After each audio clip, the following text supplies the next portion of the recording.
our witnesses for appearing before the committee today.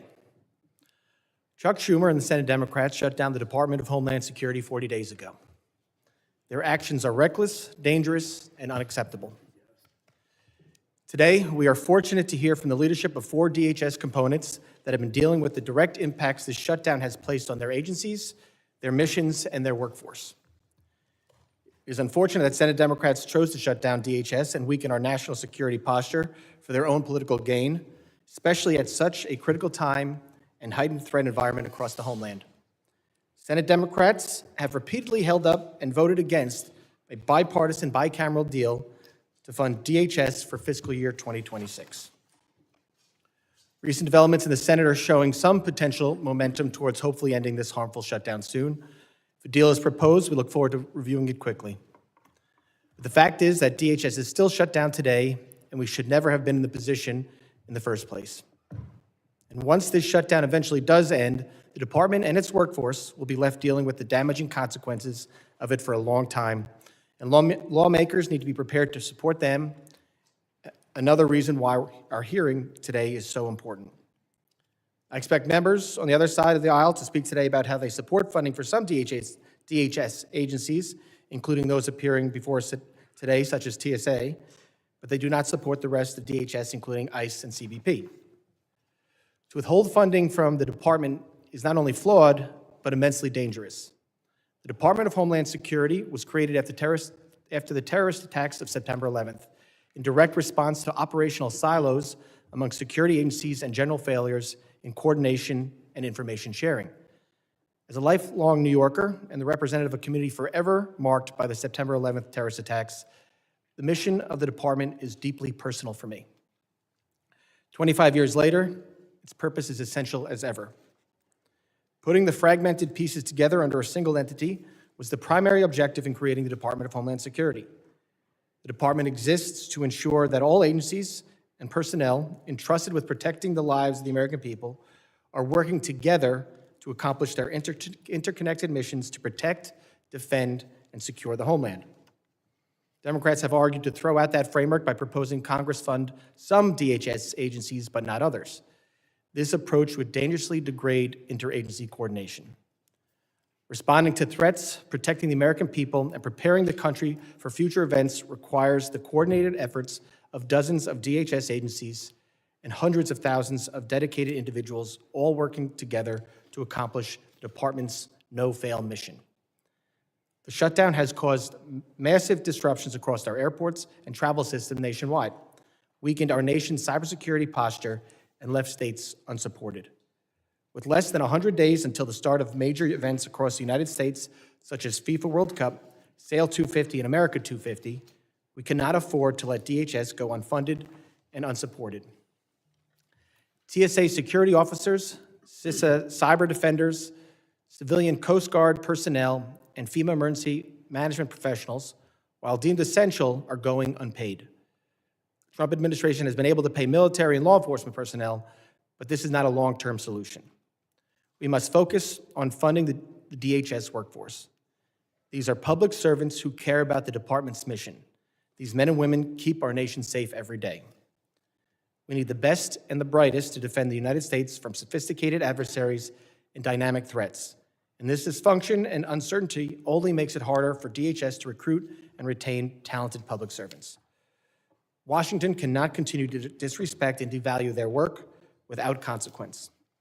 While back pay is helpful in the long run, mortgage payments, rent, health care, child care, car and electric bills were due yesterday. Providing food for your family cannot be put on hold while Chuck Schumer and Senate Democrats play politics with national security. I'm extremely concerned about the long-term impacts that this shutdown will have and already has had, compounded by the lingering impacts of the 43-day shutdown that DHS experienced last fall on the recruitment and retention of DHS personnel. Over 1,550 TSOs have left TSA during the past 2 shutdowns. It takes 4 to 6 months to onboard and train a new TSO. With the FIFA World Cup across 11 U.S. cities starting June 11th, millions of international fans are expected to travel through our nation's airports.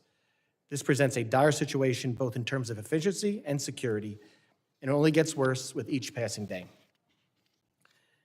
In the last several weeks, we have seen acts of violence across the country from Austin, Texas, to West Bloomfield, Michigan, and ISIS-inspired attacks at Old Dominion University and in New York City, reminding us of the persistent threat of terrorism we face and why a fully funded and functional DHS is so critical. New leadership at the department, with Secretary Mark Wayne Mullen, presents an opportunity to make improvements across the board and move forward together. The shutdown is not a game, and frankly, I'm tired of it being treated like one. The stakes are too high. We owe it to the American people to stop the political games, to fund DHS, and to get back to regular order. I hope all my colleagues will use this opportunity today to hear from the witnesses about the harmful operational and security impacts that this shutdown has caused and the long-term consequences that we need to be prepared to address. I look forward to a productive conversation with our leaders here today. I now recognize the ranking member, the gentleman from Mississippi, Mr. Thompson, for his opening statement. Thank you very much, Mr. Chairman. I welcome our panel of witnesses before us today. Mr. Chairman, Republicans holding this hearing requiring the Department of Homeland Security shutdown is a height of hypocrisy, not only because they and their president are to blame for the shutdown, but also because they are complicit in causing irreparable damage over the 15 months to DHS, its mission, and its workforce.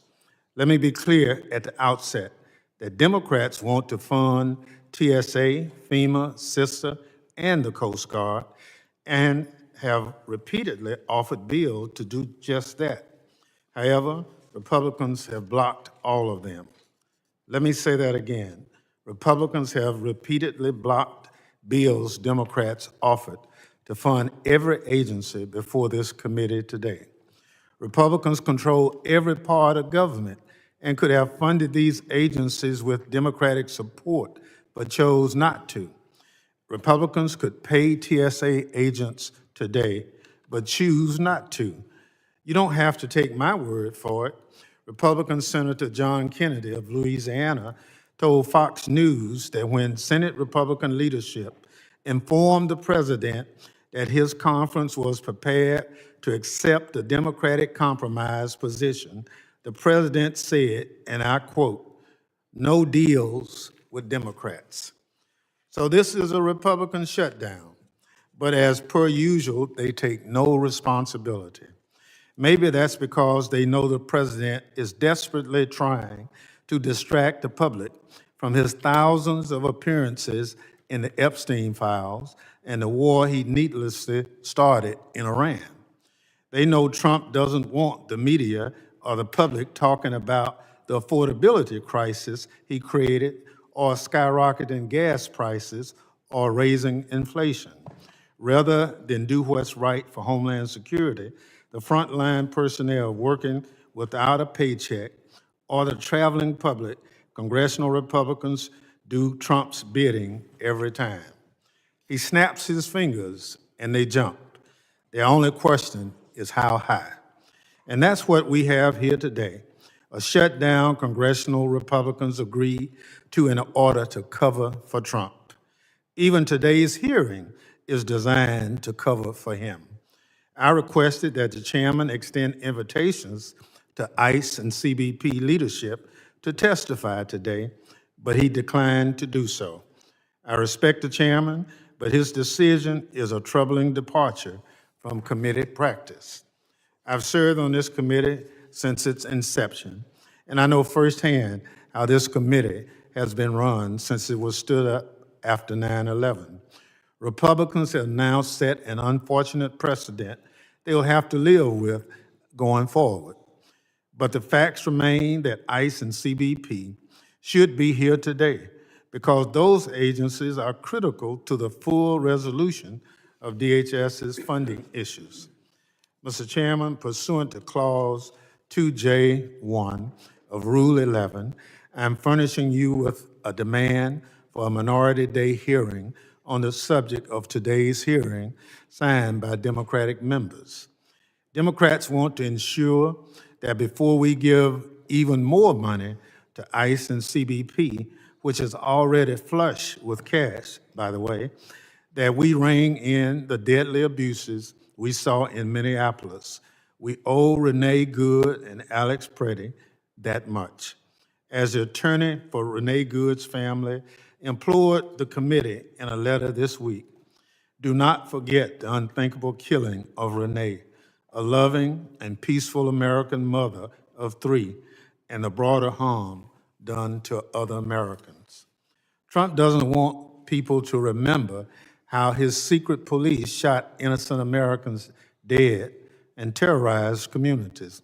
We won't let the victims be forgotten, and we honor Renee and Alex's memory by fighting to ensure it never, ever happens again. I'm extremely troubled that Trump has deployed ICE agents to airports around the country.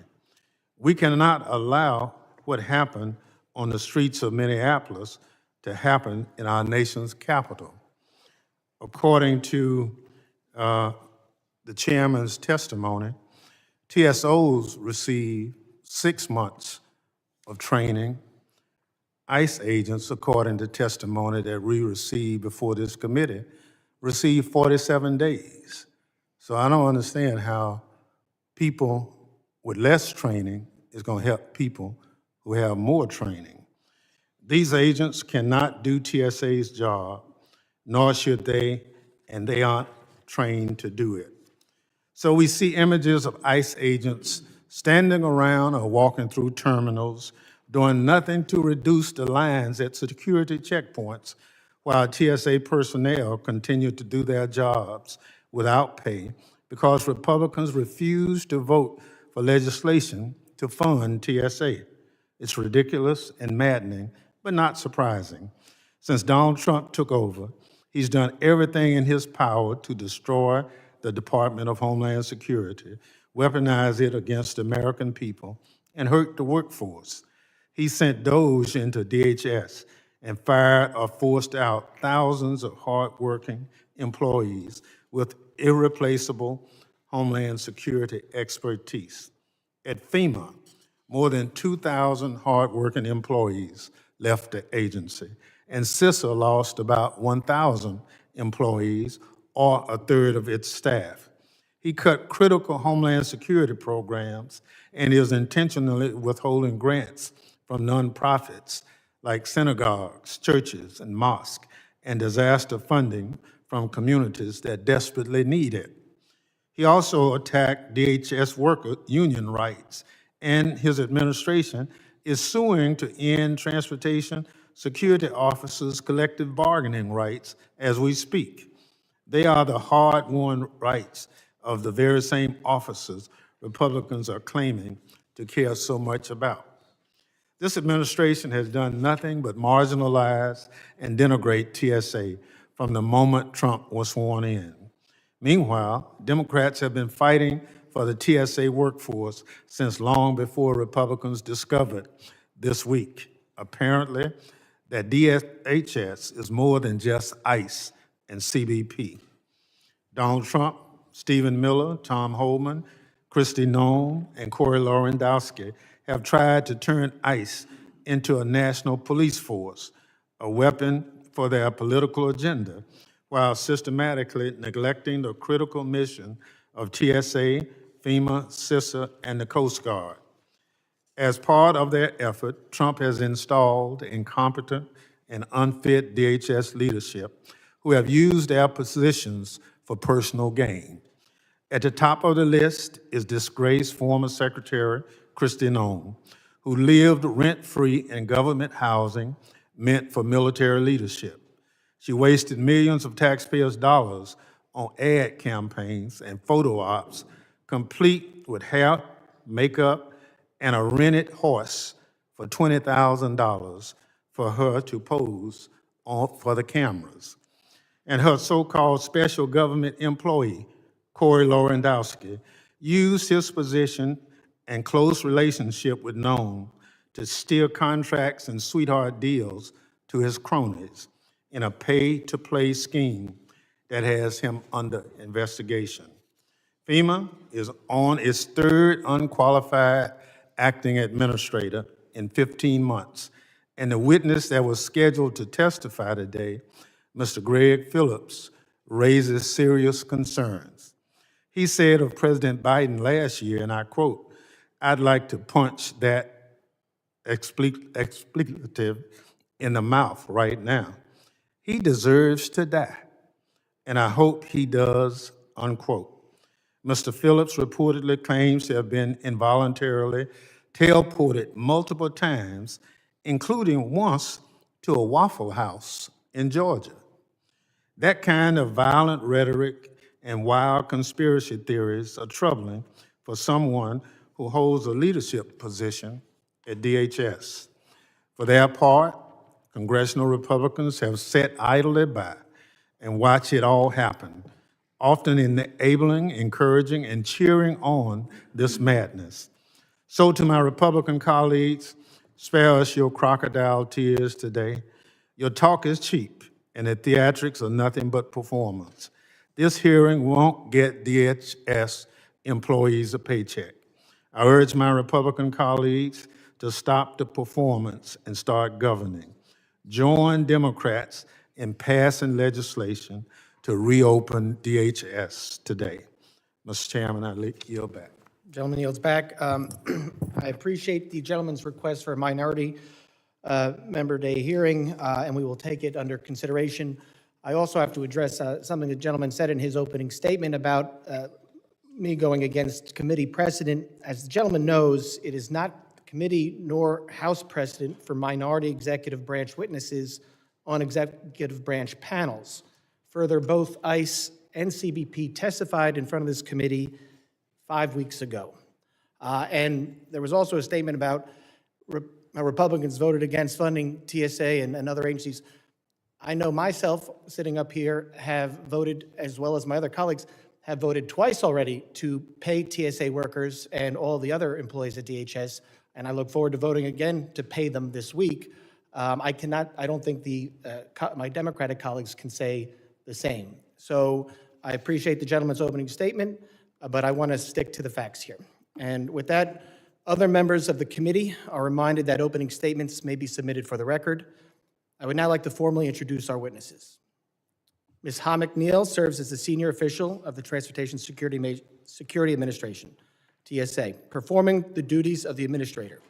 Ms. McNeil was appointed Deputy Administrator in 2025 and was previously the Chief of Staff at TSA. She has a background in national security and technology policy with prior experience across the National Security Council, the Office of Management Budget, and private sector roles. Admiral Thomas G. Allen serves as the Vice Commandant of the U.S. Coast Guard, serving as the service's second-in-command since February 2026. As a career Coast Guard officer with nearly 35 years, he has led major command operations, overseeing mission support operations at U.S. Southern Command and Coast Guard activities across the Northeast. Mr. Nick Anderson serves as the Acting Director of the Cybersecurity Infrastructure Security Agency, or CISA. He was appointed in February 2026 after serving as the agency's Executive Assistant Director for Cybersecurity. He's a senior cybersecurity leader and U.S. Marine Corps veteran with prior experience across the Department of Energy, the White House Office of Management and Budget, and the private sector. Ms. Victoria Barden is the Associate Administrator of the Office of External Affairs at the Federal Emergency Management Agency. Ms. Barden brings nearly a decade of emergency management and disaster recovery experience. I thank all the witnesses for being here today. Pursuant to Committee Rule 8C, I ask that the witnesses rise and raise their right hand.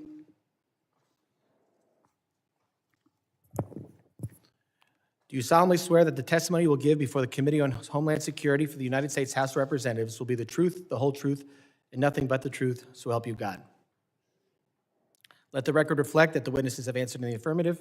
Thank you, and please be seated. I now recognize Ms. McNeil for 5 minutes to summarize her opening statement.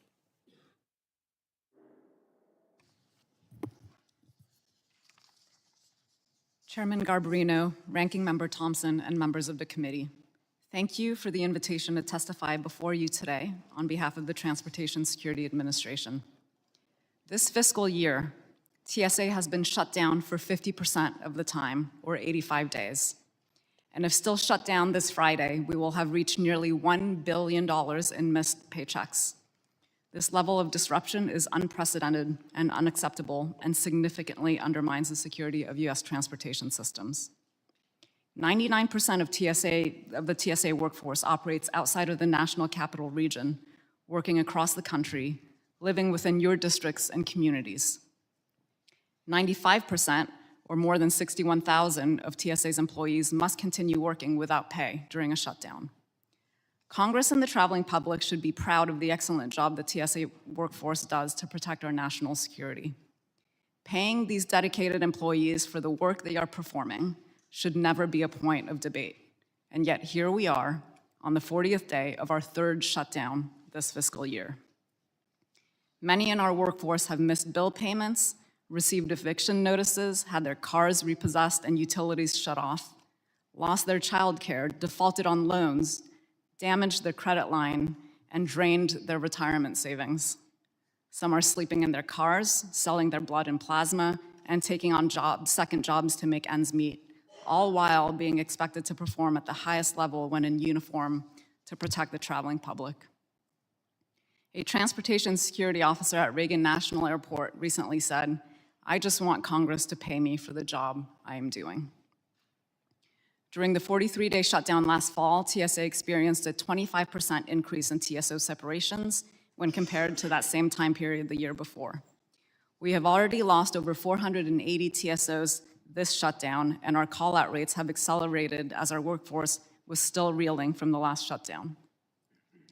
Prior to this shutdown, our TSO call-out rate was 4%. Now, multiple major airports are experiencing days where 40 to 50% of their staff are calling out because they simply cannot afford to report to work. This has led to the highest wait times in TSA history, with some wait times greater than 4.5 hours. We are being forced to consolidate lanes and may have to close smaller airports if we do not have enough officers. It is a fluid, challenging, and unpredictable situation. We understand this is frustrating and disruptive. Unfortunately, we have seen an over 500% increase in the frequency of assaults on our officers since this shutdown began.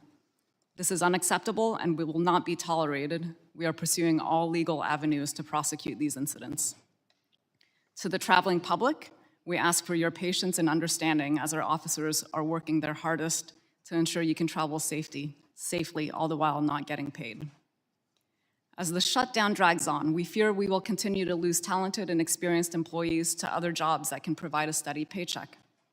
Not only is the shutdown decreasing the number of interested candidates, for those we are able to hire, they are required to complete 4 to 6 months of training before they are certified to work at checkpoints. At this point, newly hired officers will not be able to work on the checkpoint until well after the 2026 FIFA World Cup. This is a dire situation. We are facing a potential perfect storm of severe staffing shortages and an influx of millions of passengers at our airports for the World Cup games in less than 80 days. I'm thankful to President Trump and Board Czar Tom Homan for their leadership and our ICE colleagues for helping the TSA workforce at key airports, enabling TSA officers to focus on carrying out critical security screening duties during this challenging time for our agency. And I look forward to supporting Secretary Mullen in advancing the collective priorities of the department. We truly are one DHS, one mission. Congress consolidated 22 agencies and established DHS to unify our Homeland Security defenses and prevent another 9/11. Moments like these highlight the importance of a unified and fully funded DHS. I respectfully call upon Congress to fund the Department of Homeland Security and to ensure this never happens again. I thank you, and I look forward to your questions. Thank you, Ms. McNeil. I now recognize Admiral Allen for 5 minutes to summarize his opening statement. Chairman Garbarino, Ranking Member Thompson, and distinguished members of this committee, thank you for inviting me to testify today. The Coast Guard is a proud member of the Department of Homeland Security and the only armed force within DHS. As a vital instrument of national power, we save lives, control, secure, and defend the U.S. border and maritime approaches, ensure the flow of commerce that is vital to America's economic prosperity and strategic mobility, and respond to crises at a moment's notice. Every action we take is dedicated to protecting our nation. The American people depend on us, and we provide a remarkable return on investment, but only with consistent and predictable appropriations. For 85 of the last 176 days, almost 50% of the time, the Coast Guard has not had funding needing to operate and pay our workforce. Most importantly, the lapse is creating an unacceptable financial strain on our people. Our dedicated civilian employees have already missed several paychecks, leaving them without resources to support their family. Our military members and their families are operating under grim uncertainty of whether they will receive their next paycheck. And our deployed crews conducting critical national security missions are accumulating thousands of dollars in expenses with no way to being reimbursed. These realities erode the sacred trust our men and women have in the nation they serve. The work our crews perform every day is dangerous. Any distraction puts our crews at risk. From our tactical boarding teams executing counter-narcotics missions to our rescue swimmers deploying from helicopters into rough seas. Our crews should not have to worry about if their families will be able to pay rent or buy groceries. The shutdown is also eroding mission readiness and causing severe financial hardships for businesses who provide us with goods and services. A few examples. We ceased many preparations for FIFA World Cup and America 250. That's only 79 days away. We have incurred over $200 million in obligations to industry partners for operations, a bill we are prohibited from paying until this shutdown ends. We can't pay over 5,000 utility accounts, putting us in imminent danger of widespread shutdowns to critical infrastructure. And our inability to pay for parts and services risks triggering stop work orders, which could worsen our existing maintenance backlog and impact readiness. Our National Maritime Center remains closed, halting the issuance of over 16,000 merchant marine credentials, with a backlog growing by 300 a day. Every day the shutdown drags on moves us closer to a tipping point. And we know through experience, it will take us about 2.5 days to recover from every day we are in a shutdown. If the shutdown ended today, we wouldn't catch up until July 3rd. The Coast Guard will continue to serve because that is what our people have sworn to do. But our crews should never question whether the nation they protect will stand behind them and their families. Stable funding for DHS is not simply a budgetary matter. It's a matter of trust, readiness, and national security. Our service members will keep their watch. We only ask that they are supported while they do that. Thank you. I look forward to your questions. Thank you, Admiral Allen. I now recognize Mr. Anderson for 5 minutes to summarize his opening statement. Chairman Garbarino, Ranking Member Thompson, and distinguished members of the committee, thank you for the opportunity to appear before you today. My name is Nick Anderson. I'm currently serving as the Acting Director of CISA, the Cybersecurity and Infrastructure Security Agency. I joined CISA last September after serving in senior cybersecurity roles in the private sector at the White House and leading the Department of Energy Sector Risk Management Agency function. I've also served as a State Chief Information Security Officer and as a Chief Information Officer within the intelligence community and as a United States Marine. These experiences have given me a clear understanding of the threat environment we face and the consequences when we are not fully postured to meet it. So let me be direct. When the government shuts down, our adversaries do not. For the past 39 days, CISA has operated under its third shutdown this fiscal year. CISA's workforce continues to demonstrate an unwavering dedication to mission during this challenging time. Approximately 60% of our workforce is furloughed or otherwise unable to work. The remaining personnel are carrying out mission-essential functions without pay while facing increasing pressure from nation-state and criminal actors targeting our nation's critical infrastructure. This is not a sustainable model. This shutdown affects morale, stability, and the overall well-being of our people. Quickly restoring funding for DHS remains essential to CISA's success at safeguarding the nation's critical infrastructure. Under the Trump administration, CISA is focused on our number one priority, protecting and defending the American people from cyber and physical threats. During the shutdown, CISA is largely limited to protecting life and property, responding to imminent threats, maintaining our 24/7 operations center, and sharing critical vulnerability and incident information at a reduced capacity. These are necessary functions, but they are not sufficient to get ahead of the threat. What has been scaled back or paused are the very activities that reduce systemic risk over time. Proactive assessments, coordinated planning, partnership engagement, and strategic initiatives across the federal enterprise and critical infrastructure sectors. The result is simple: risk is accumulating across the system. Delays in issuing binding operational directives, reduced coordination with industry partners, and constrained incident response capacity all create openings for our adversaries. These are not theoretical risks. They are real vulnerabilities that grow with time.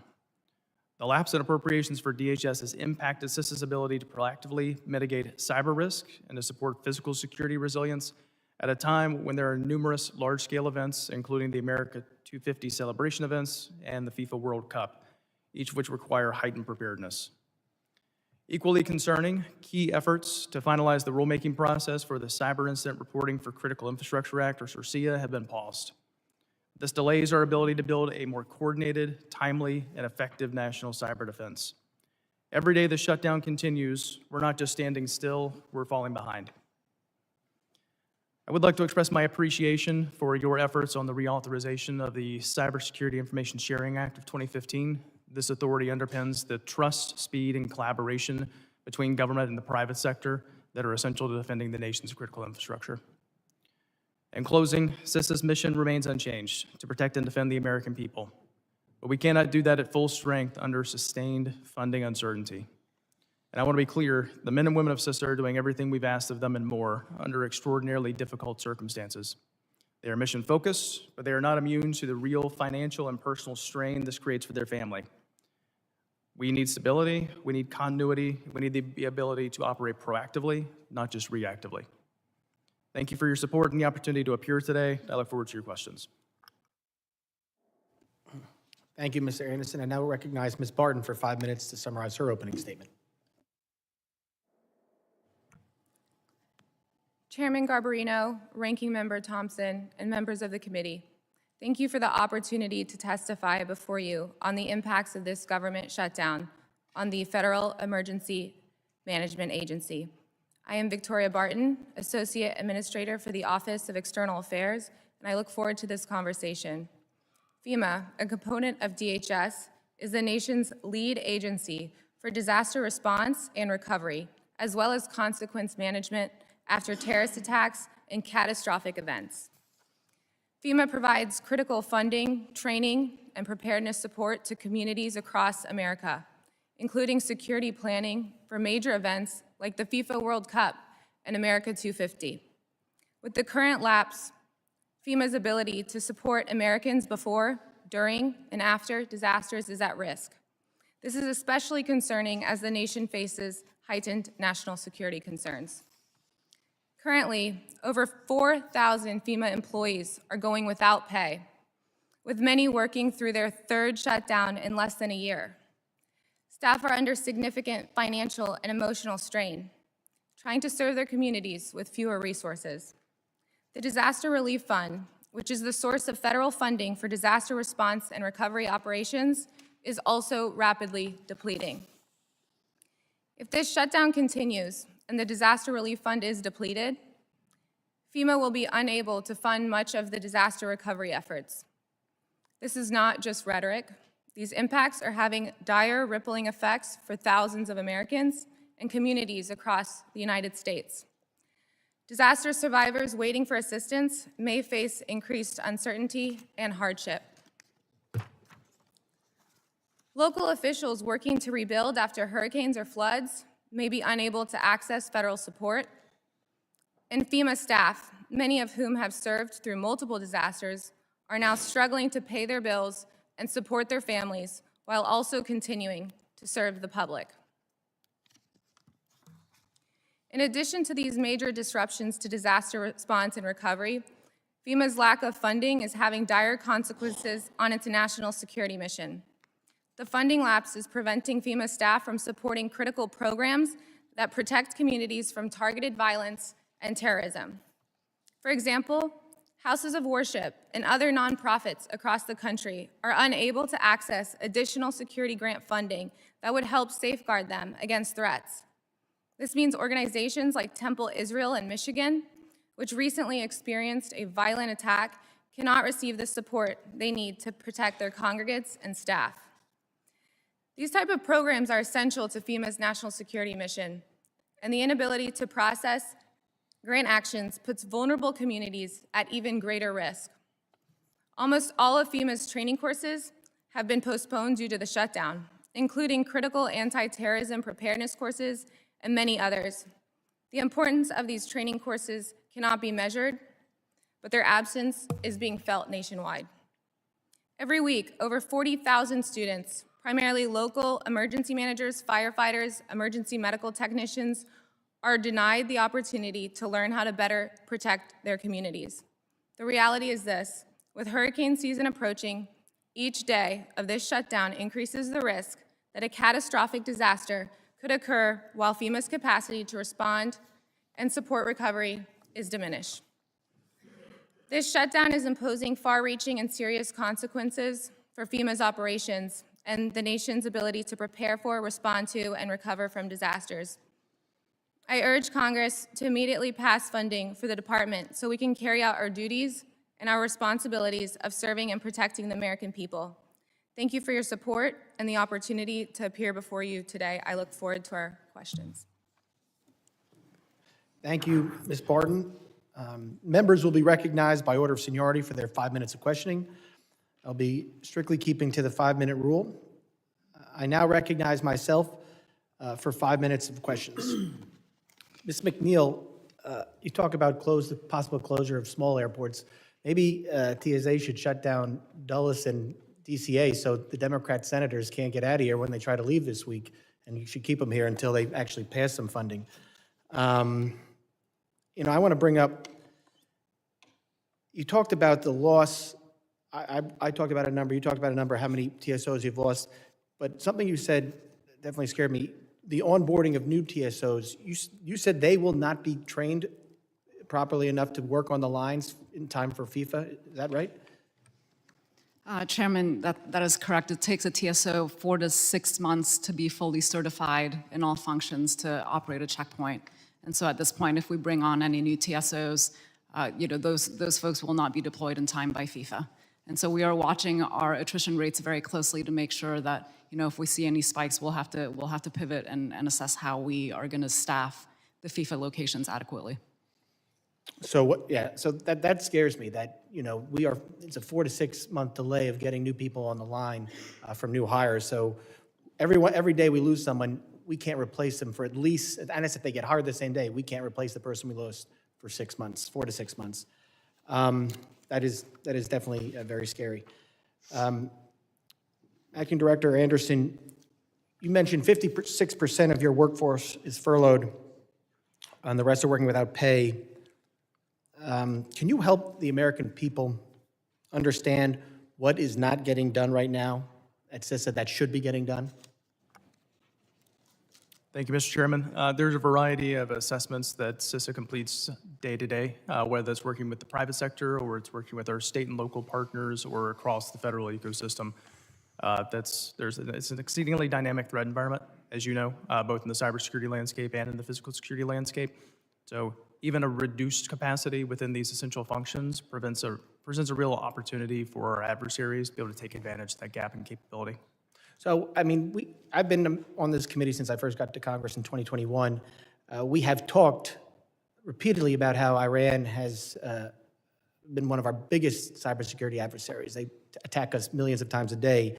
And with this heightened threat environment, what are your immediate priorities when it comes to cybersecurity in the agency? Well, specifically regarding that nation-state actor, we pulled together a tremendous amount of information from indicators of compromise to techniques and procedures pertaining to their typical behaviors that we see in cyberspace. We've been able to share that with our sector-based colleagues across critical infrastructure and across the federal and state communities. We continue to provide sort of heightened awareness at the capacity that we can during a shutdown in order to be able to provide cybersecurity alerting for all nation-state risks, in particular with those pertaining to critical infrastructure. Have you been, I know a lot of the times our state and local governments are the focus of these attacks. Has the shutdown affected your ability to deal with the state and local partners to make sure they're protected? Many of the proactive services that we provide free of charge from CISA, that's core to our mission here. And Yes, absolutely. Every segment of the customers that we serve have been impacted here, including state and locals and their ability to receive these services and receive the threat intelligence that we typically provide. Though again, the most essential information that we can provide at the capacity we have today, we're continuing to share with them. Ms. Barton, I appreciate your ability to fill in quickly for Mr. Phillips today, and I want to thank both you and him. Even during the shutdown, we've been working with your team, both you and Mr. Phillips, to try to get a lot of the grants that FEMA manages, the security grants, the nonprofit, all of them, old money that's owed out or prepared to go out the door for when the shutdown ends. So I do appreciate, even though you're all in the middle of the shutdown, you're still working towards getting those things done for when the shutdown finally ends. You talked about with the DRF. What's the number what's the DRF at right now? Thank you, Chairman. The DRF is at $3.6 billion right now. And we're in so 3.6 billion, which is not a lot of money for the DRF, and we're dealing with a lot of fires. I think in Nebraska there were tornadoes, a lot of megastorms in both the Northeast and Hawaii. Just quickly, how quickly would FEMA's remaining DRF sources be depleted if there was a major storm? You have 13 seconds. Sorry. Thank you, Chairman. Depending on the magnitude of the storm, it could be depleted pretty rapidly. And I think the concern right now is that there's many outstanding obligations that need to be addressed. Thank you. I appreciate that answer.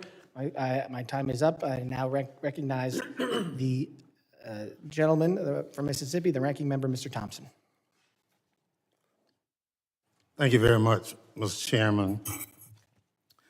Ms. Barton, you're the first FEMA person we've had come before this committee this entire session. We had all of last year, we didn't have a FEMA person. And we are 3 months in, and obviously because of Mr. Phillips' emergency, you had to fill in. Are you aware of the Secretary's edict of saying we can only approve contracts less than $100,000 without her having personal knowledge of the contracts? Hi, Ranking Member. Thank you for having me today. I'm honored to be before you. I am aware that we have a new secretary. Secretary Mullen has been sworn in and confirmed. We are looking forward to his guidance and vision and stand ready to implement as we receive that. So can you tell me currently how many contracts are not signed because of this 100,000? I don't want to talk about the incoming secretary. Just give me an aggregate number. I don't have full visibility into all the pending contracts. I understand it is a priority to address those. A lot of our staff is furloughed and impacted by this current lapse. However, I do know that there's large efforts to address any contracts that are pending. You've heard him say that? Yes. All right.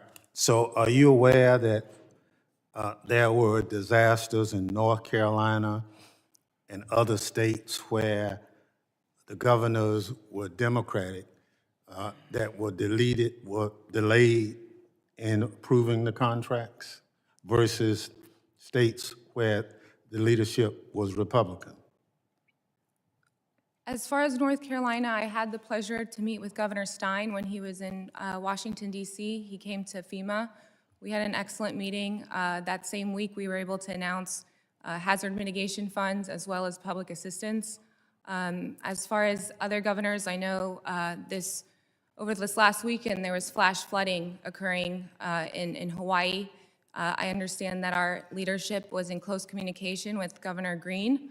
And so that's really our focus. My priority every day is ensuring that the people who are being impacted. So if I told you that 89% of disaster declarations from Republican-led states were approved versus 23% from Democratic states have been approved, Have you seen those statistics?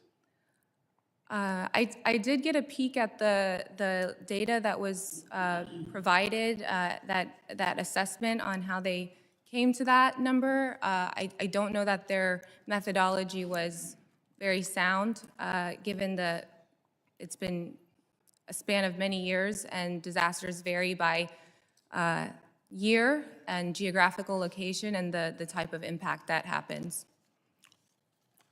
So, but you have seen the report I'm referring to. I've seen it, I think it was like a Politico article, yeah. So you've seen it? I'm aware of what they reported. Okay, well, thank you. Mr. Anderson, how many vacancies do you have at CISA right now?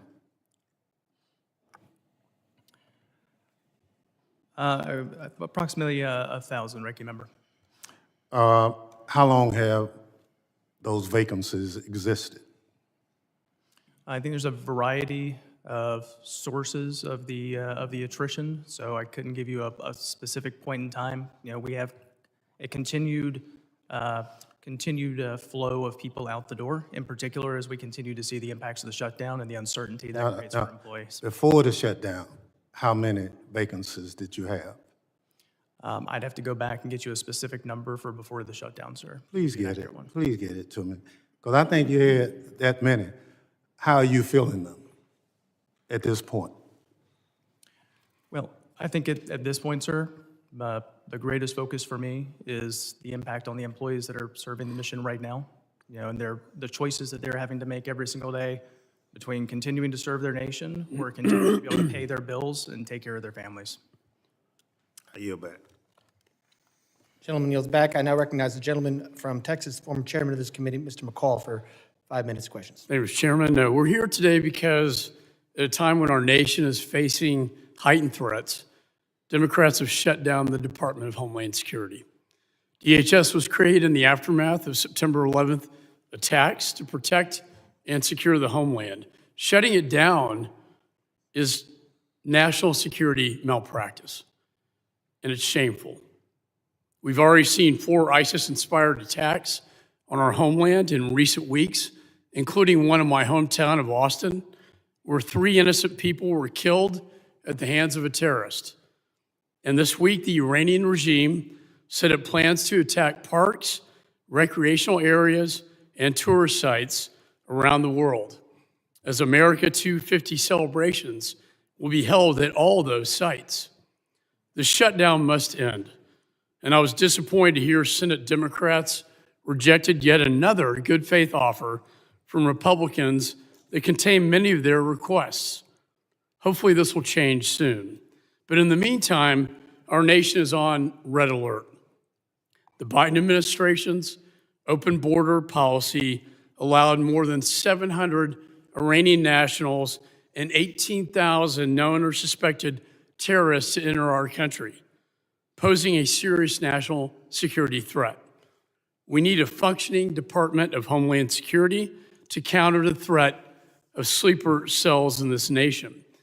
The shutdown is also wreaking havoc at TSA lines at our airports, and we see this every day on the television. The problem runs deeper than just travel disruption. For decades, aviation threats have been the crown jewel of terrorists, from Al-Qaeda to ISIS and its affiliates. Since the shutdown, TSA employees have been forced to work without pay. 400 officers have quit their jobs, constraining the agency's ability to protect the traveling public. This is alarming, especially as we approach the FIFA World Cup and America 250. In just 3 months, our nation will host millions of visitors who will travel throughout our airports. And as the chairman of this committee's special events task force, I'm laser focused on protecting our homeland during these events. Let's focus not only on the physical threat, but the cyber threat as well. When I chaired this committee, I created the Cybersecurity and Infrastructure Security Agency to defend against cyber attacks. We heard the chairman talk about the threat from Iran. Reports say fewer than half of CISA's employees are currently working. disrupting our ability to deter and mitigate threats to our critical infrastructure. Lastly, I know that many FEMA grants are not being dispersed because of the shutdown. I helped secure the nonprofit security grant program. These provide security to houses of worship, which are coming under attack far too often. Just a couple weeks ago, an ISIS-inspired terrorist watched the Temple Israel synagogue in Michigan and then attacked them in a terrorist attack. We need these grants out now.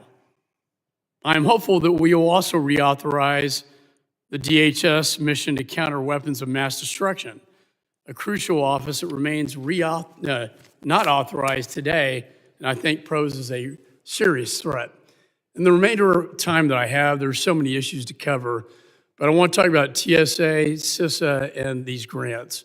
To TSA, you have the operations center I've been to many times that monitor traffic across the world globally and aviation threats globally. Can you tell me what impact the shutdown is having on that? And Mr. Anderson, if you could tell me about CISA's, without these employees, not being able to connect the dots and share it with the private sector, what impact that is having. Ms. Barton, can you tell me about the lack of funding to protect particularly Jewish synagogues across this nation, as we know the Iran threat is real inside the United States and our homeland? Ms. McNeil. Thank you, Congressman. Our operations center is up and running, and we're doing everything that we can during this time to maintain a strong security posture, especially during this heightened threat environment.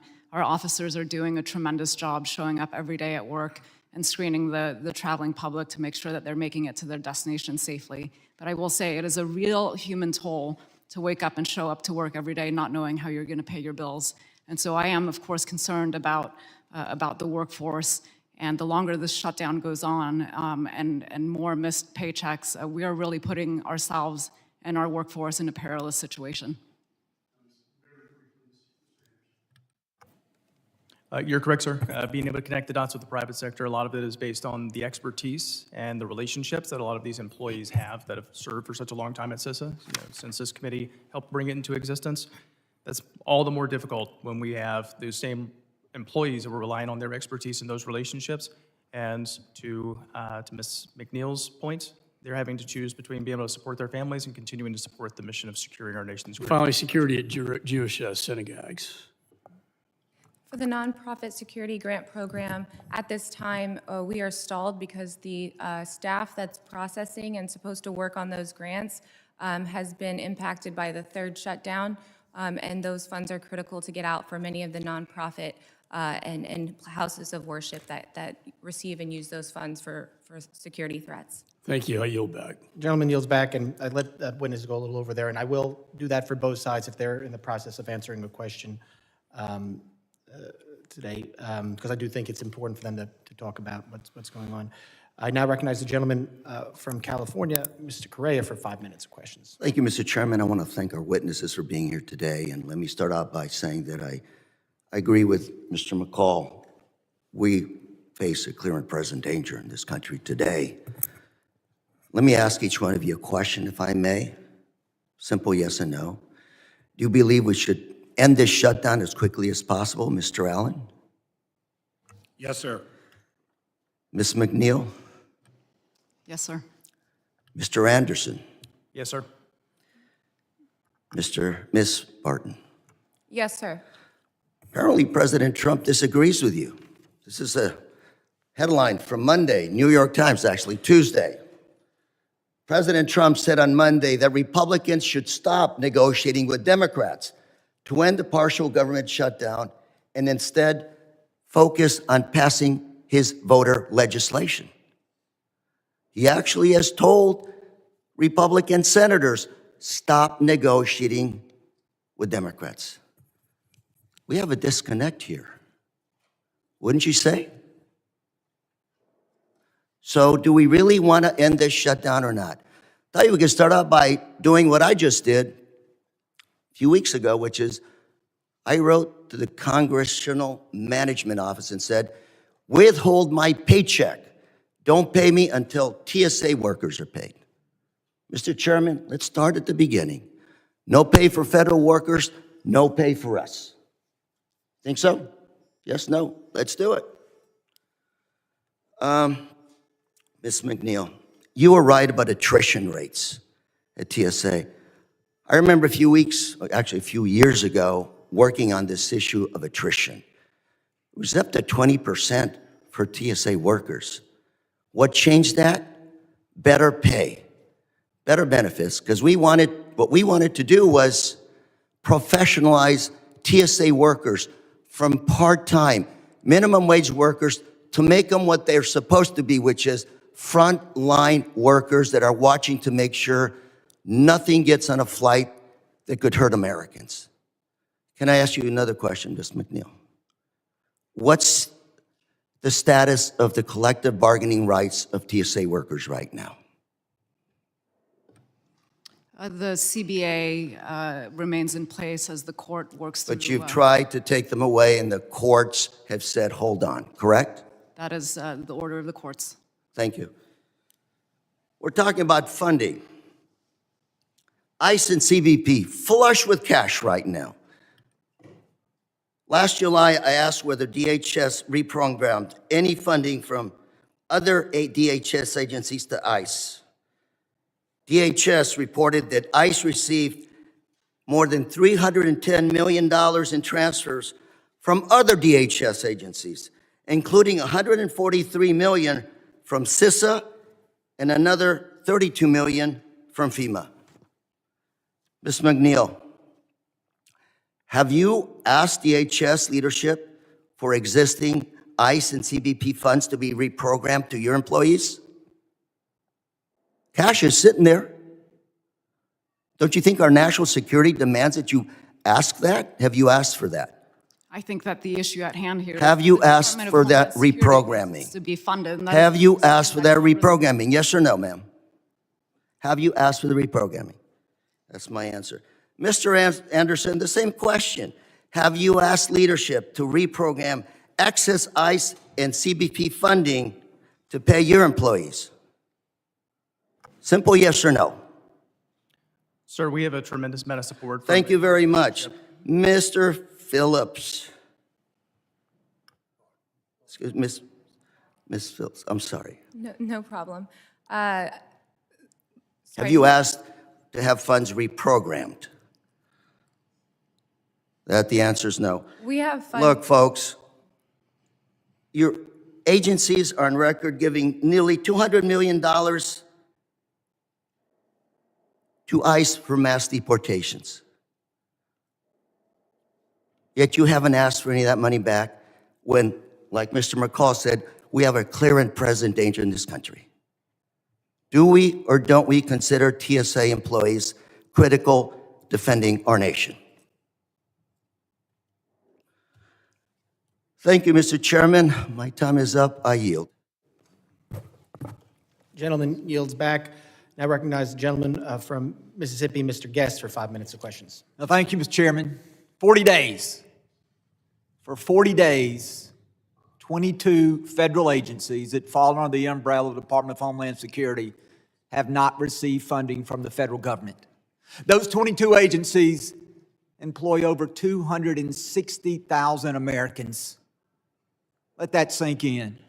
Over 250,000 of our federal law enforcement and first responders, many have not received a check in almost now 6 weeks. What has that resulted in? It's resulted in travel delays. In some cases, travel delays in excess of 4 hours. It's resulted in loss to the economy. It's estimated that our economy has lost more than $2.5 billion during this shutdown. And it has made America less safe. So to each of you, I want to apologize that Congress has not been able to fund the agencies for which you work, to fund those individuals who work under you. But I must say, I must push back on the narrative that this is a Republican-created crisis, that this is the Republicans' fault.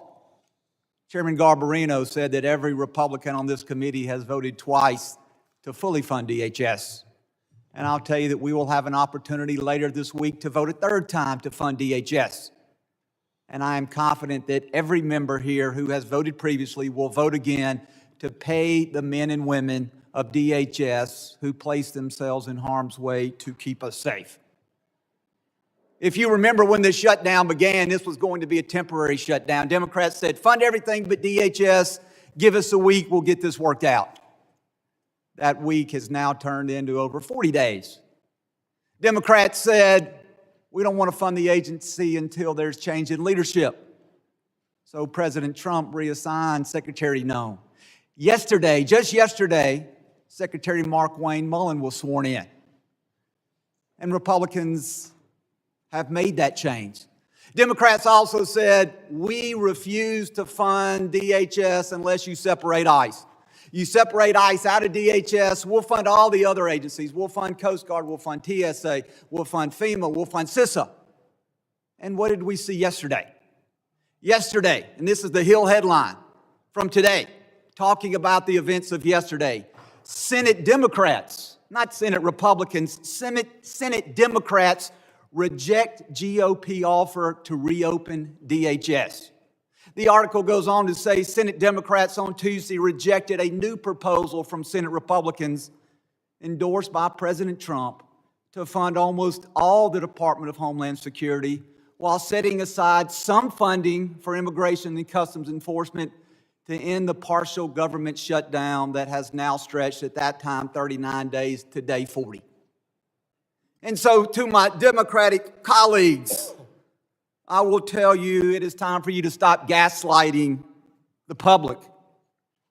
It's time for you to stop lying to the American people. It's time for you to stop saying that this is a Republican issue, that we created this, when we have voted time and time again to fund DHS.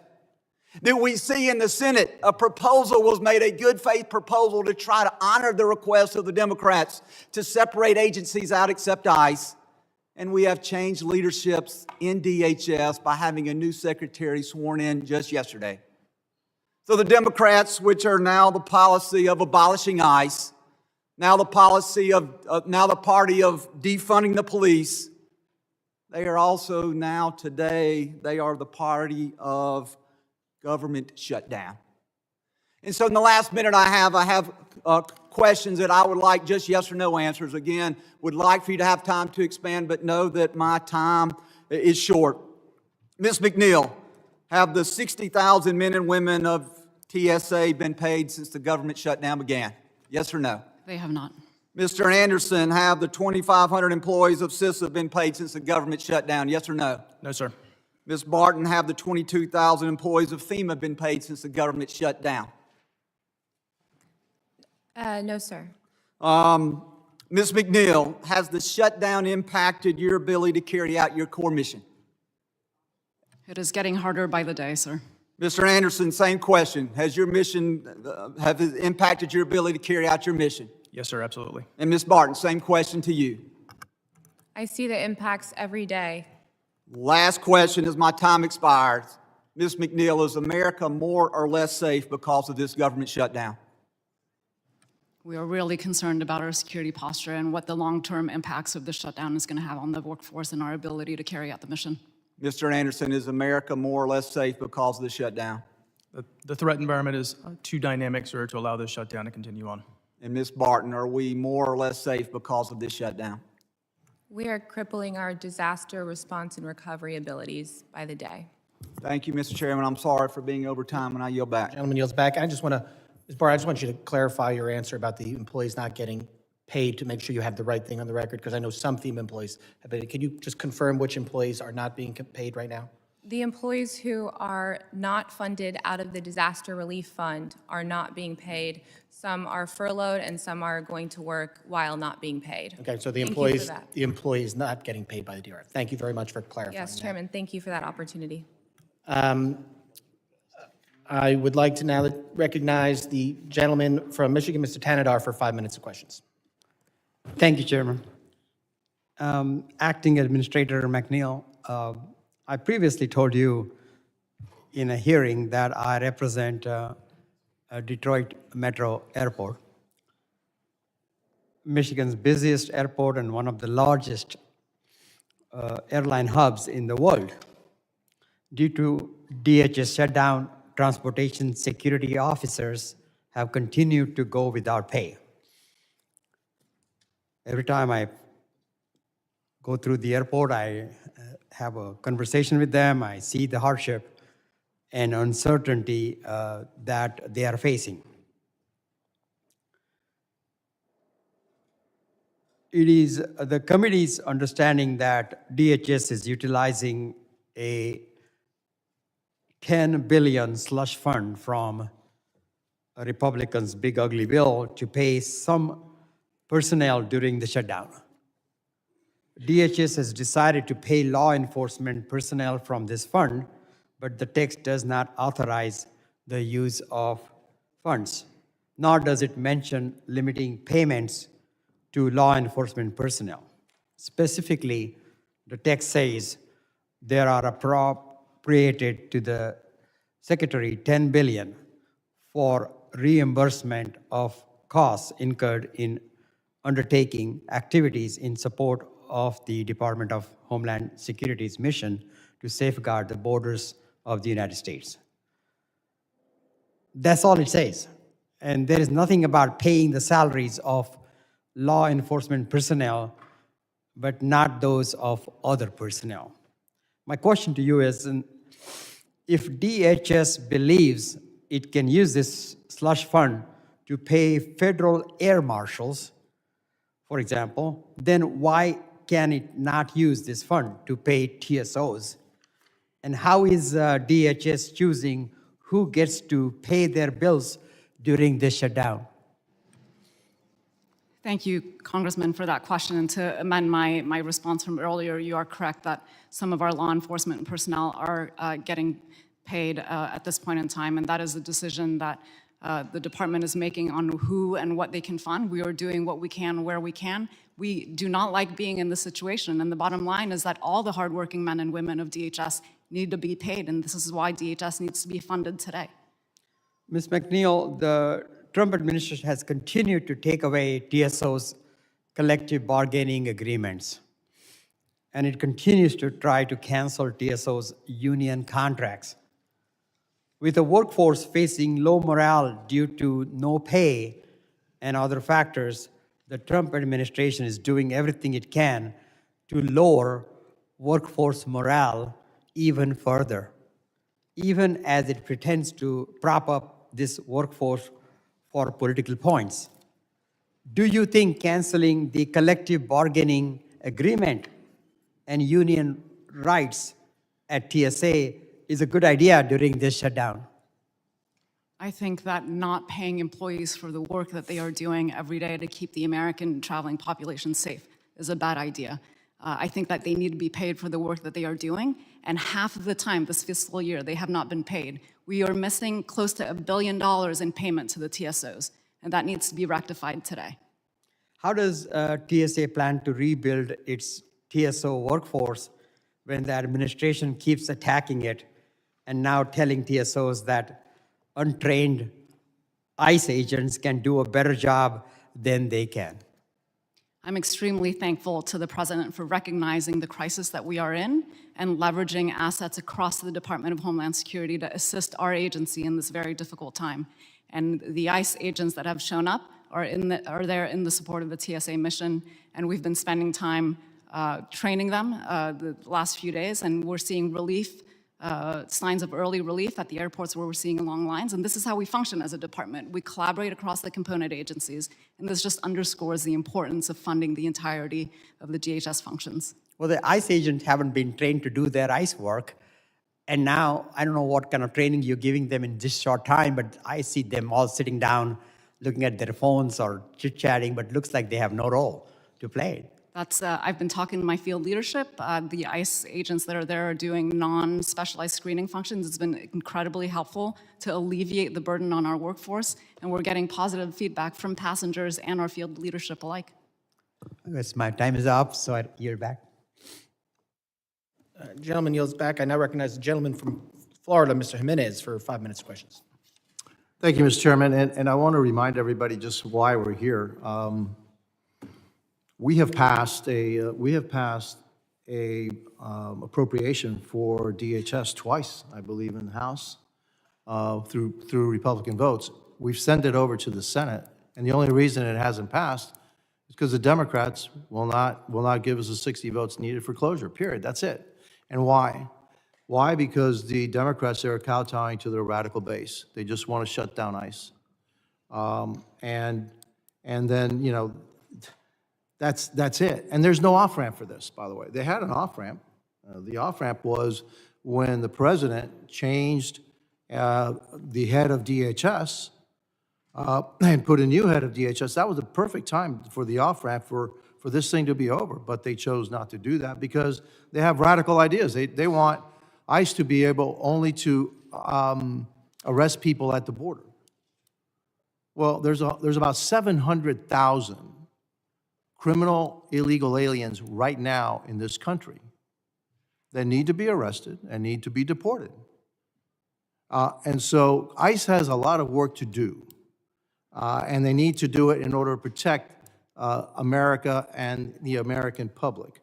That being said, Ms. McNeil, you mentioned that the upcoming FIFA World Cup is just months away, and it is just months away, and we're expecting millions and millions of people to come to the United States, and that TSA is already facing staffing shortages due to this prolonged shutdown. Given the attrition, the increased call-out rates, and the time it takes to train new officers, can you walk us through how a continued funding lapse would impact TSA's ability to effectively screen the surge of international and domestic travelers during an event that has the magnitude, and what specific risks that might pose to the American public?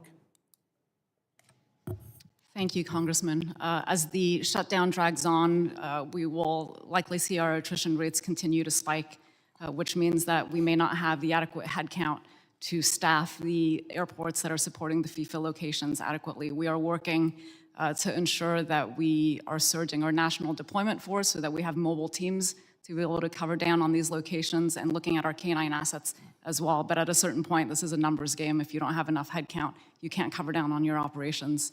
And the ongoing shutdown is also impacting our ability to procure and deploy technology, from checkpoint technology to some of our counter-UAS technology in advance of FIFA World Cup. So we're really running short on time here. How many visitors do you expect come to the United States for FIFA? We are estimating it's a wide-ranging number between 6 million and, from what I've heard, up to 10 million additional passengers on top of summer travel volumes already. Well, those 6 to 10 million passengers, is that the net number, or because they'll be traveling from city to city? So are you going to be multiplying those 6 2, 3 times, or is that 6, 10 million total? So those are additional passengers, and your point is very well taken, Congressman. I mean, they will be moving around the country as they go through their matches, and so right now we are also doing that planning to ensure that as teams go through the World Cup and they move from base camps to base camps, we will see those surges in those airports as well. Fair enough. Admiral Allen, I'm deeply concerned about the impact that this is having on the workforce, especially the furlough of roughly 75% of your civilian specialists and the financial strain on service members. Given that recruitment and retention was already a challenge, how much long-term damage is being done to the Coast Guard's talent pipeline? Sir, thank you for that question. When you look at the Coast Guard, this is a profession. This isn't a job. This is bringing in people for long-term to not only better our nation, but to provide a pivot in their life to provide things back. Right now, our attrition numbers are good, but they're looking at the other services who are being paid and know that they're going to be paid. We have the uncertainty of whether they are going to get paid paycheck to paycheck, and that is having a long-term uncertainty and readiness impact on our people. Thank you, Admiral. Look, what's happening is not right. It's just not right, all right? And to drive a political point that really they can't drive because ICE is already funded. So that's why there's no off-ramp. ICE is already funded. What they want, they can't get. And so this is just political theater, and it's not right, and it's not right that the hardworking men and women that are protecting this country are suffering because of this, pure political play. And unfortunately, it's This lays right at the feet of the Democrats. They're the ones that refuse to fund DHS and the hardworking men and women that protect this country. And with that, I'll yield back. Gentleman yields back. I now recognize the gentleman from Rhode Island, Ms. Magaziner, for 5 minutes of questions. Thank you, Mr. Chairman. I'd like to remind everyone why we are here. Please play the video.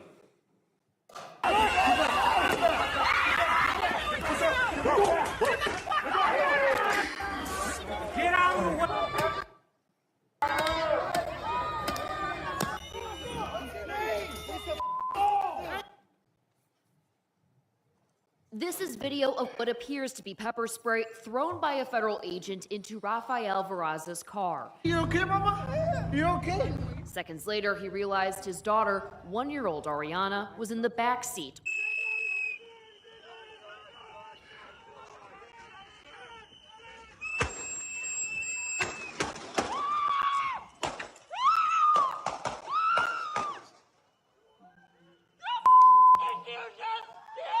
We spoke with school officials who were there saying that they consoled the boy's sobbing mother after ICE agents took her husband and son away from her after they returned home from school that day. More than half a dozen federal agents were seen on cell phone video Tuesday surrounding this 5-year-old boy wearing a bunny hat and a Spider-Man backpack. Liam Ramos was taken into custody along with his dad. Department of Homeland Security contractors told White House officials they were asked to pay Corey Lewandowski, a longtime ally of President Donald Trump. In an undercover operation last year, the FBI recorded Homan, now the White House border czar, accepting $50,000 in cash after indicating he would help agents who were posing as business executives win government contracts in a second Trump term. Madam Secretary, how many United States military veterans have you deported? Sir, we have not deported U.S. citizens or military veterans. We are joined on Zoom by a gentleman named Sejun Park. He is a United States Army combat veteran. You deported him to Korea, a country he hasn't lived in since he was 7 years old. This is why we're here. Because under the Trump administration, the Department of Homeland Security has been badly mismanaged. Complete chaos. Children, pregnant women, veterans, U.S. citizens locked up and deported for no good reason. 2 Americans murdered in the street in broad daylight. The workforce at CISA was gutted. FEMA funding wasn't going out to North Carolina and other parts of the country that needed it. And then there was abject corruption. Corey Lewandowski handing out taxpayer-funded contracts while allegedly demanding that he be paid success fees from those companies. Tom Homan taking $50,000 in cash in a paper bag from FBI agents. The American people are appalled and outraged by what is going on. And now the administration wants us to give them billions of more dollars with no guarantee that anything is going to change. Firing Kristi Noem is a good start, but it is not enough. ICE needs to act like every other law enforcement agency, with warrants, with badge numbers, with standards of conduct, and with accountability when those standards are broken. And we need laws to ensure that will happen, because otherwise it's not going to happen. Rosa DeLauro has a bill right now to fund the rest of the Department of Homeland Security except for ICE, to fund TSA, FEMA, the Coast Guard, all of it. And we can continue to negotiate the much-needed changes to ICE in the meantime. Let's pass that funding now for those TSA workers, for those Coast Guard workers and contractors. Today, we could vote on this today and pass that funding. In fact, it was reported that there was a deal to do just that, and President Trump rejected it. He said, don't do a deal with Democrats. And then it was reported Leader Thune went to the White House, actually talked some sense into the president. They agreed to it. And almost immediately, the House Freedom Caucus on the far right came out against it. Enough. Let's fund TSA now. Let's fund the Coast Guard now. Let's pass this DeLauro bill. And we can negotiate over the much-needed changes to ICE that the American people want and demand. But what we are not going to do is to continue to throw billions of dollars at ICE when there is no accountability, when they're pulling people from their homes without a warrant, harassing people, intimidating people who are exercising free speech, employing mass surveillance against United States citizens, killing United States citizens. We are not going to do that. We can fund the rest of Homeland Security today and make much needed reforms to ICE that the American people want and deserve. That is why we are in this situation. I yield back. Gentleman yields back. I now recognize the gentleman from Texas, Mr. Pfluger, for 5 minutes of questions. Thank you, Mr. Chairman. The reason we're here, despite a video with two people being shown on it, is not that. The reason we're here is because we didn't have a single hearing on border security while the ranking member was the chairman in 2021 and 2022. Not a single hearing. And yet 10 million people were let in under President Joe Biden. Where were the cries when Jocelyn Nungare was murdered? Where were the video cameras when Laken Riley was brutally murdered? We don't have those. They didn't get that. That's why we're here. We're here because we're cleaning up a mess that is on a level and a scale that is unfathomable. President Trump has had to clean up a mess that is on a scale that was unthinkable. 100,000 people died as a result of fentanyl. Where were my Democrat colleagues down in McAllen, Texas, when I went down there and saw a 2-year-old that was left in the brush? Yeah, the emotional outcry over here is the height of hypocrisy. It is so hypocritical. Not a single person down there at a hearing that we held on border security, not a single Democrat had the decency to stand up for Laken Riley's parents at the State of the Union last year. Not a single person had the decency on the Democrat side of the aisle to stand up for Jocelyn Nungare's parents who were in our chamber. Give me a break. We have a bipartisan agreed upon bill to fund all of DHS that was voted upon, and then the carpet was pulled out by Senate Democrats. And now this week we will vote for the third time to fund the entirety of DHS.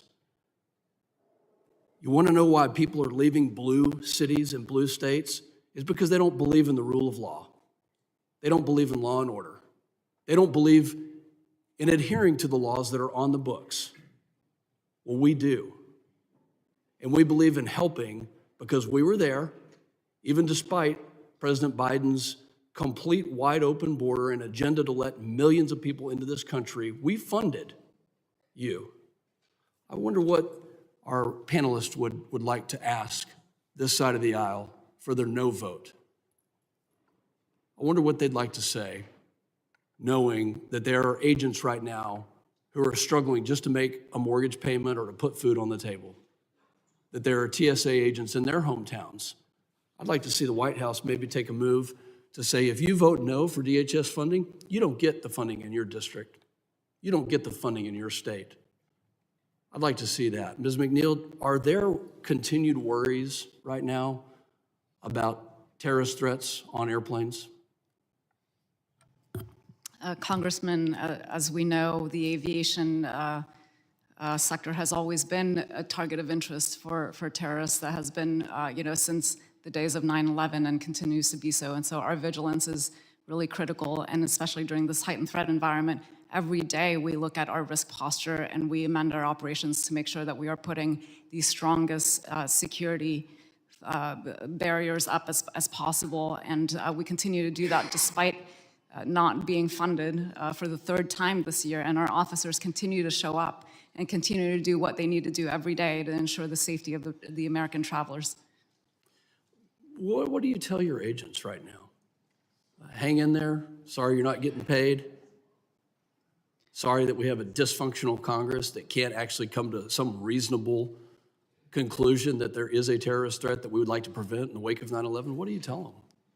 I thank them every day for their commitment and dedication to the mission because they continue to show up. You wouldn't see this level of commitment, in the private sector. I mean, this is incredible what you're seeing from the men and women at TSA today. We tell them that they are performing a critical function. We ask them to continue to show up and let them know that we're advocating for them with the powers that be, and that's why I'm here today, is to advocate for the funding of the Department of Homeland Security so that the hardworking men and women get their paychecks. I wonder what my colleagues on the other side of the aisle do when they cross over into TSA. What do they say, to the agents? Do they say, sorry, I didn't vote for you to get paid, but keep us safe, It's rhetorical, but please, I'll give you the last 5 seconds. Thank you, Congressman. I mean, what I'm hearing from our workforce is that what's happening to them is nothing short of cruel. And how do you respond to that? It's just a really tough situation. There's no response, especially when we're leaving at risk a terrorist threat that is loud and clear that there are people out there that want to destroy this country, and now they're going to use this division with folks who don't have the courage to stand up and do the right thing, and I yield back. Gentleman yields back. I now recognize the gentlelady from Illinois, Ms. Ramirez, for 5 minutes of questions. Thank you, Chairman and Ranking Member. I want you to look at this board here. It says the Transportation Security Administration, TSA, be privatized. Right there, Project 2025. Until it is privatized, TSA should be treated as a national security provider, and its workforce should be deunionized immediately. This is the recommendation of the Heritage Foundation in Chapter 5, page 134 of their Mandate for Leadership, better known as Project 2025. Mr. Chair, I know some of my colleagues would like to say that there's no correlation between the administration and the Heritage Foundation's plan, but Acting Administrator McNeil, didn't DHS announce on March 7, 2025, that DHS was ending collective bargaining for TSA officers? Yes or no? Yes, it did. Thank you. That's right. So when you're acting here like you give a darn about our TSA officers, stop with the hypocrisy. Mr. Chairman, I want to make sure that I ask unanimous consent to include into the record a press release by DHS entitled, DHS Ends Collective Bargaining for TSA's Transportation Security Officers. Without objection. Now, it's hard to believe that the Republicans' reluctance to fund TSA, despite 10 attempts by Democrats in the Senate, is not acting on the Heritage Foundation and Trump's administration's playbook to hurt workers and create conditions to privatize TSA. Because Republicans blocked DHS funding 10 times. Take a picture. It'll last longer so you can see it.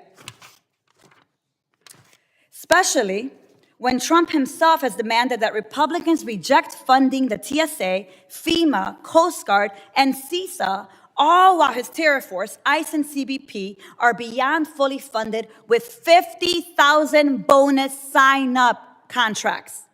Because instead of negotiating with Democrats to rein in ICE and CBP and ensure that workers in TSA, FEMA, CISA, and the Coast Guard receive their paychecks, they want to make sure to slap TSA workers in the face and send ICE agents who aren't getting paid to intimidate travelers, who are in fact getting paid, to intimidate travelers, stand idly behind unpaid TSA workers who are actually doing the work, and inflict harm in our airports. As the administration consistently demonstrates, 1, there is no plan.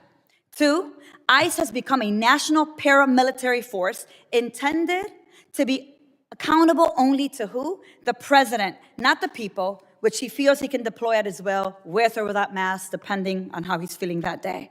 So, Acting Administrator McNeil, given we see photos of ICE agents loitering at airports, what exactly is ICE's role at TSA checkpoints? What tasks are they performing that usually TSOs would be performing? Congresswoman, our ICE colleagues have helped us in some of the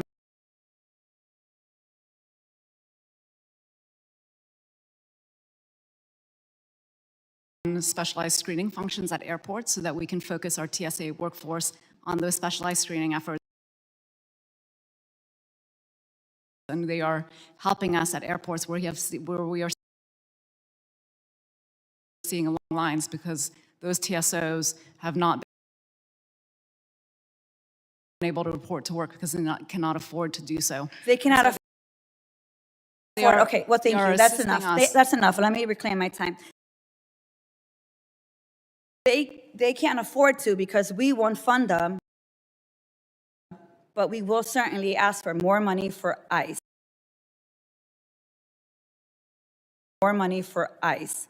I want to make sure for the record, because we are limited on time, a couple questions that actually TSA agents and people back in our districts are asking is, how are ICE agents reducing passenger wait times at the airport? Because passenger wait times have not reduced. As a matter of fact, in some airports have increased as a result of now the terror of having ICE agents all over the place.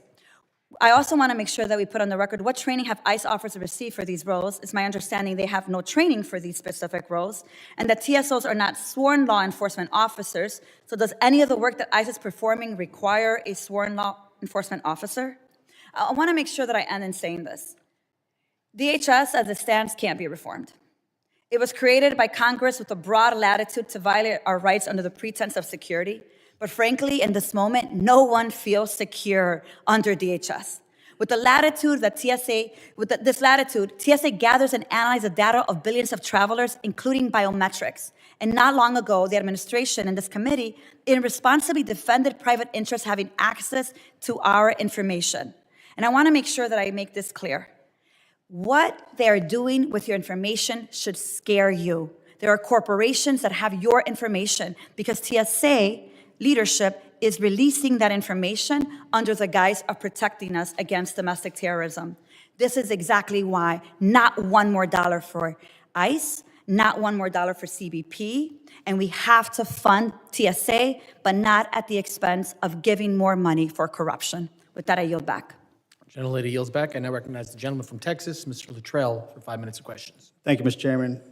Admiral Allen, thank you for your service, sir. Can you give me the role and responsibility of a merchant marine captain for the American public, please? Sir, the Merchant Marine is our force that provides the ability for us to move goods and services as a maritime nation. In times of war, they will actually provide the ability to move supplies and forces forward. So I'm assuming that that'll scuttle economic growth if we lose our merchant marine captains? Sir, could you say that again? I'm saying if we're losing our merchant marine captains because of a turnover rate, which you said 16,000, I believe? Yes, sir. So we have, what we're doing is new credentials are coming in. They either have to renew them or new ones, and that's 16,000 that we are backlogged right now with 300 coming in a day. Because I have a dear friend that reached out to me. He's a merchant marine captain, and he's up for his license is up for renewal. And his concern was like, I can't do this because DHS is shut down. My question about merchant marines is if there's a large enough delta where we're not paying our captains, they're going to have to go somewhere else to find work first and foremost. But then the new recruits are not going to come in because they're going to see what is happening. If we lose our merchant marine fleet, I'm assuming that's going to be a bad thing. Yes, sir. As far as the Coast Guard. Now, I was in Kerrville as well, and the flight crew that was out there conducted amazing operations and rescued over 230 people.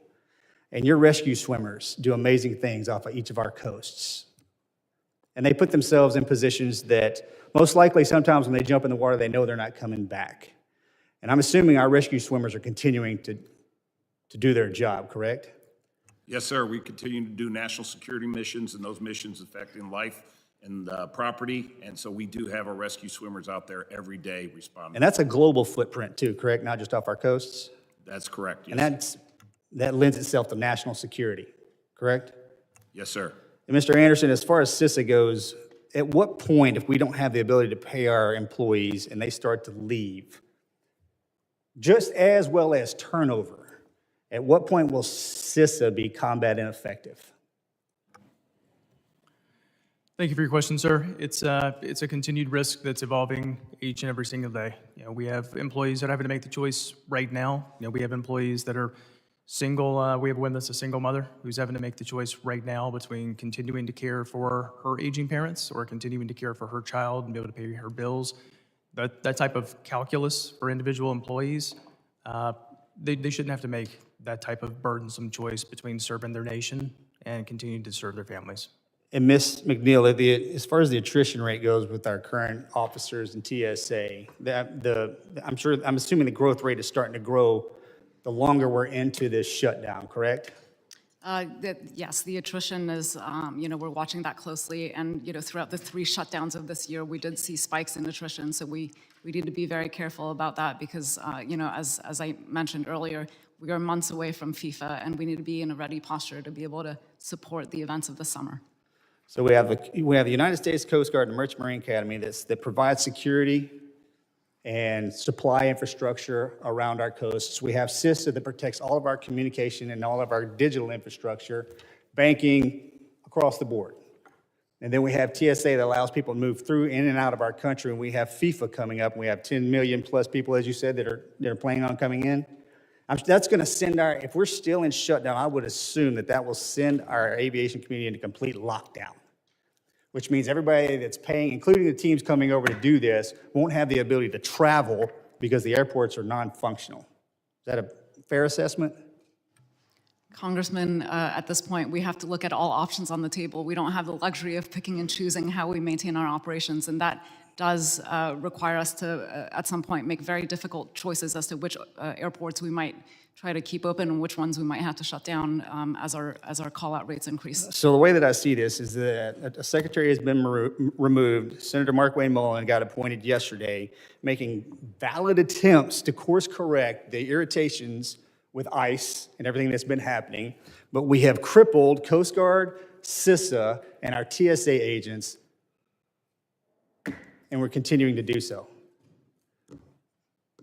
Thank you, Mr. Chairman. I yield back. Gentleman yields back, and I recognize the gentleman from New York, Mr. Goldman, for 5 minutes of questions. Thank you, Mr. Chairman. Ms. McNeil, would you rather have a fully funded TSA or ICE agents assisting TSA at airports during a shutdown? I would like to have all the hardworking men and women of the Department of Homeland Security be paid for the work. That wasn't my they're doing. question. Would you rather have your agency fully funded so everyone can be paid and retroactively, or would you rather have ICE officers assisting you at airports? If DHS is funded, TSA will be funded. And would you rather have that, or would you rather have the ICE agents who are at airports right now helping you? I think that if we don't want ICE agents Can working you at just answer the airports, then we question? need to fund the departments. So It's that we not a get back to complicated normal question, order. ma'am. It's not a complicated question. Would you rather have TSA funded or ICE agents helping your agency at the airport? Paying the employees for the work that they are doing is also not a complicated question.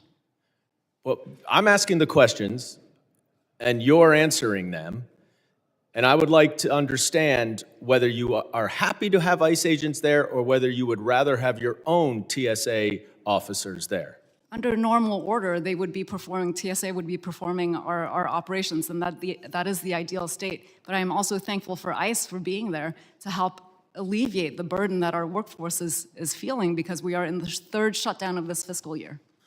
So you're happy to have ICE there, even though, as far as we can tell, there are videos of them standing around, yawning, eating candy bars, or tackling someone and arresting a woman in front of her daughter in the San Francisco airport.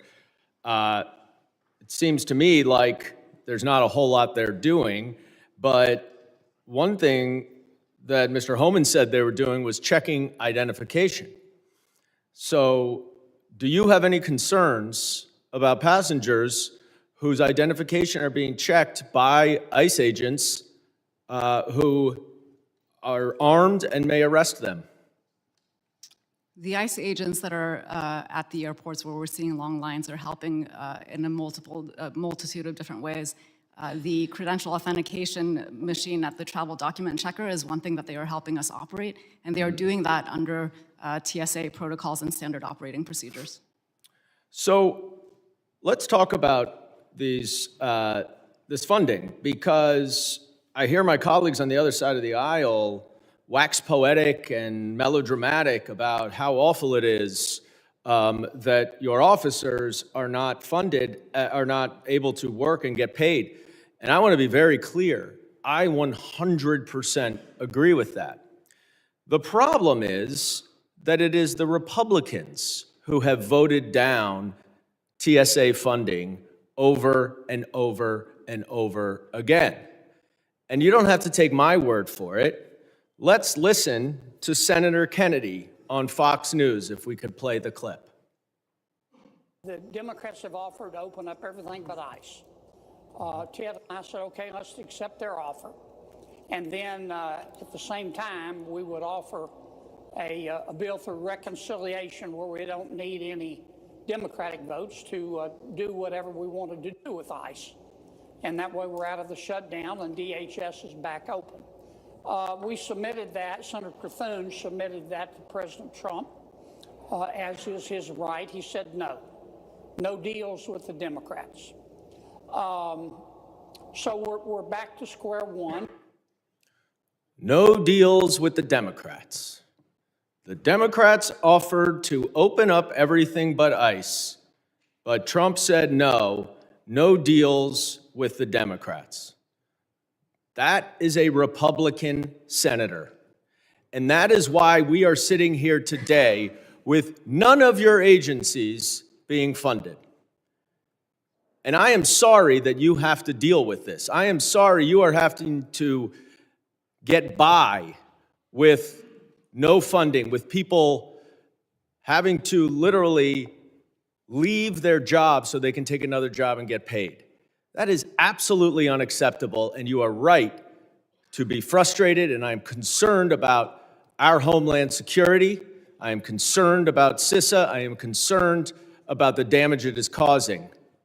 And that is why you ought to call your boss, President Trump, and tell him to take the offer that the Democrats made to fund all of your agencies.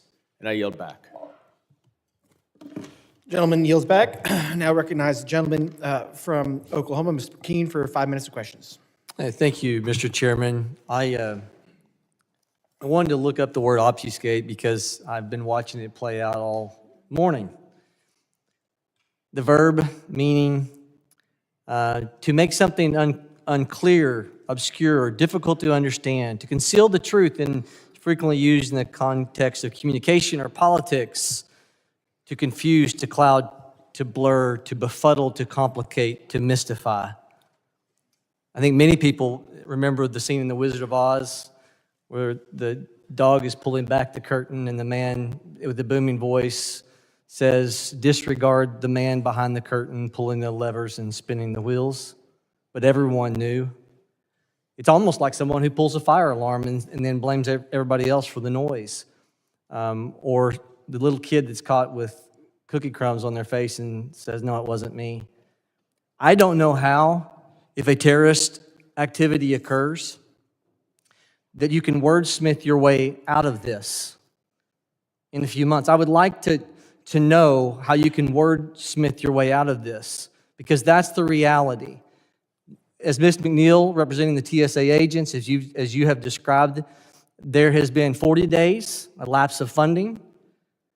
Brilliantly, the president has had to move for national security concerns, ICE agents to do the non-technical elements of screening. Because as you said, it takes 6 months for some of these screening elements to be fully understood to keep the American people safe at our airports. 40 days of no funding. 400 people have quit their jobs within TSA, is my understanding. It takes 6 months to replace them. Within 79 days, we're going to have the World Cup. This conflict with Iran, and Iran absolutely is looking for vulnerabilities. Ms. McNeil, is our national security at risk? We are really concerned about the impacts of all of this on our security posture and our ability to maintain. I think the fact that we are able to maintain the way that we are today really speaks to the dedication of the workforce. But if this goes on much longer, it will have dire long-term impacts. So for the leverage points of those that are trying to make a point on some other issue, will they have had plenty of warning sign if a terrorist activity was to occur? If another drug interdiction to the Coast Guard gets through, someone dies for fentanyl poisoning. If there is a hacking situation and we lose our grid or we ransomware and massive vulnerabilities. Or in Oklahoma, if we have a tornado and our disaster relief fund stash of allocation is completely empty, will they be able to move the green pea around enough and wave their hand enough to say, oh, we didn't have enough notice, it wasn't our fault? Admiral Allen, how could you justify maintaining a position of keeping your officers underfunded where they are having to go to banks to keep them afloat, keeping their eye off the target to protect the people? Can they say they didn't know? Sir, our people are hired to secure the Constitution and pledge that oath.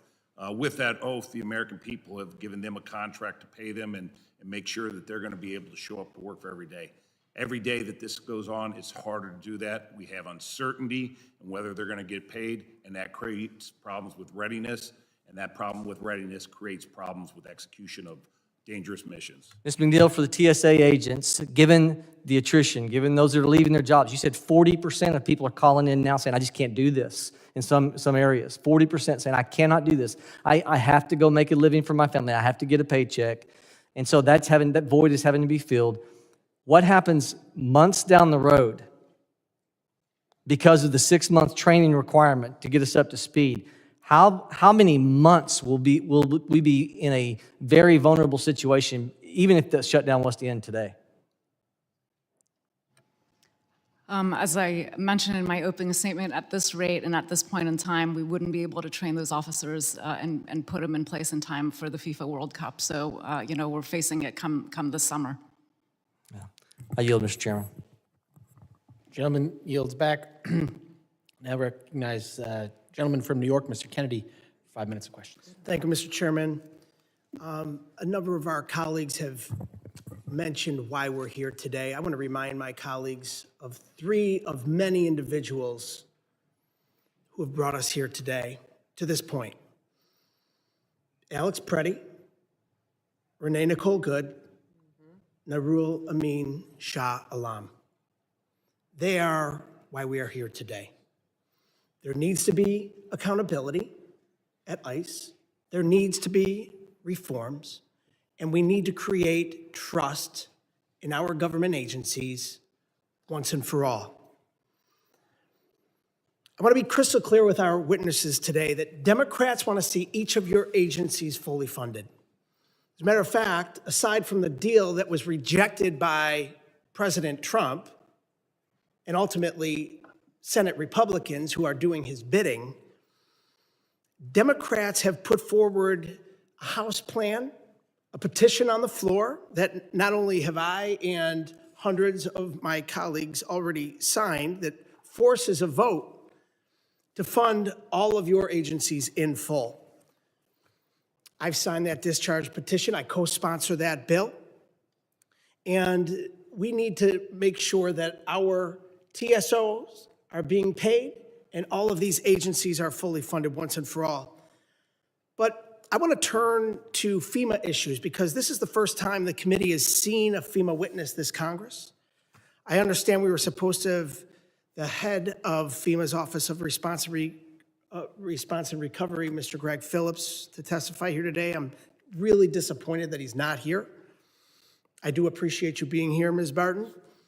I wanted to ask Mr. Phillips, along with my colleagues, about his election conspiracy theories, about his violent statements about former President Biden, or his deeply troubling, bigoted comments about immigrants, all of which, to me, makes him wholly disqualified to hold his position on its own, but all only to be outdone by his claims of being teleported to a Waffle House.